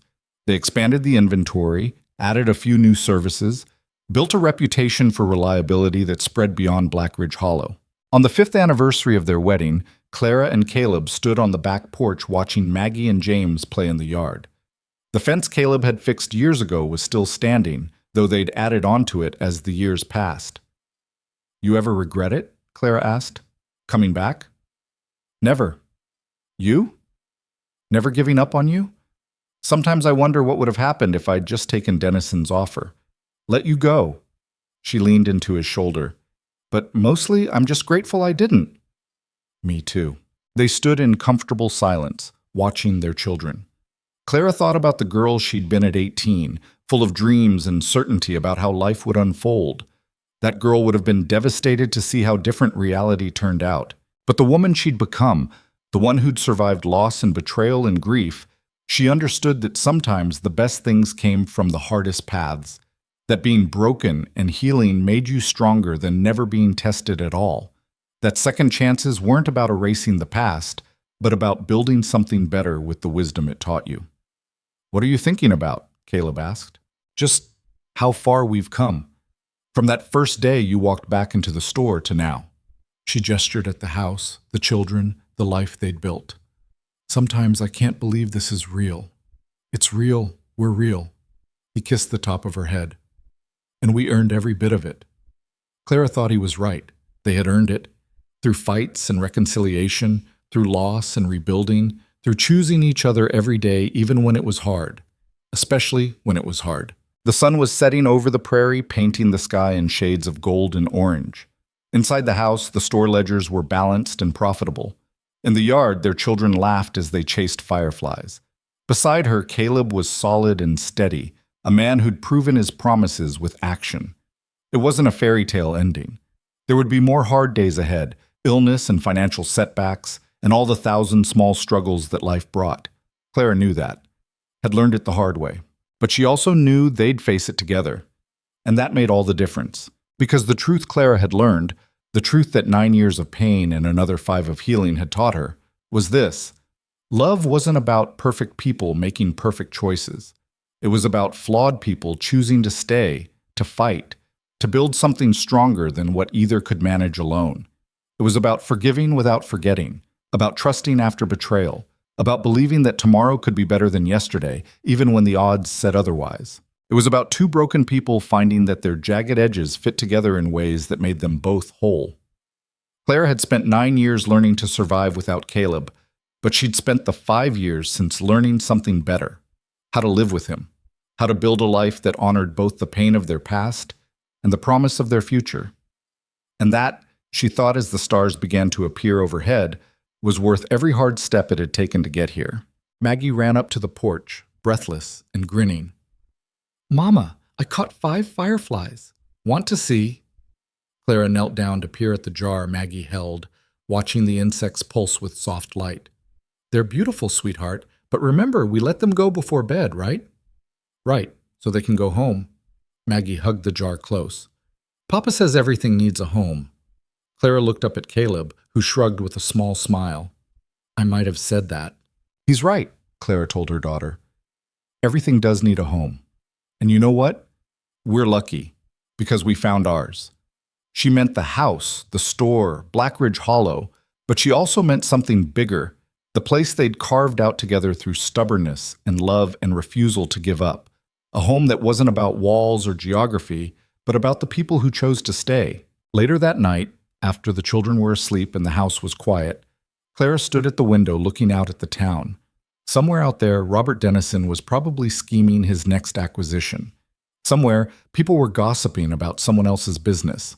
Somewhere, life was moving forward with all its messiness and complication. But here, in this moment, Clara had everything she needed. A husband who'd learned that staying was harder and more important than leaving. Children who would grow up knowing what it meant to fight for what mattered. A business that sustained them. A community that had judged her and ultimately accepted her anyway. It wasn't the life 18-year-old Clara had imagined. It was better. Because it was real, earned through trial and error, built on a foundation of mistakes acknowledged and lessons learned. She felt Caleb's arms wrap around her from behind, his chin resting on her shoulder. "Come to bed," he murmured. "In a minute. Just taking it all in. It'll still be here tomorrow. I know, but tomorrow I might forget to appreciate it. Tonight, I want to remember." They stood like that for a while, watching the stars wheel overhead and the town sleep below. And Clara made herself a promise, the same one she made every night, the one that had kept her going through the hardest times. Tomorrow, she would get up and face whatever came. She would run the store and raise her children and love her husband. She would make mistakes and fix them, would stumble and get back up, would live with intention instead of just surviving. Tomorrow, she would choose this life, this man, this hard-won happiness, just like she had yesterday, just like she would again the day after tomorrow, because that was what love was, in the end. Not a feeling that swept you away or a destiny that unfolded without effort. It was a choice. Made new each morning, recommitted with every challenge. And Clara Whitmore Hayes had never been afraid of making hard choices. Not anymore.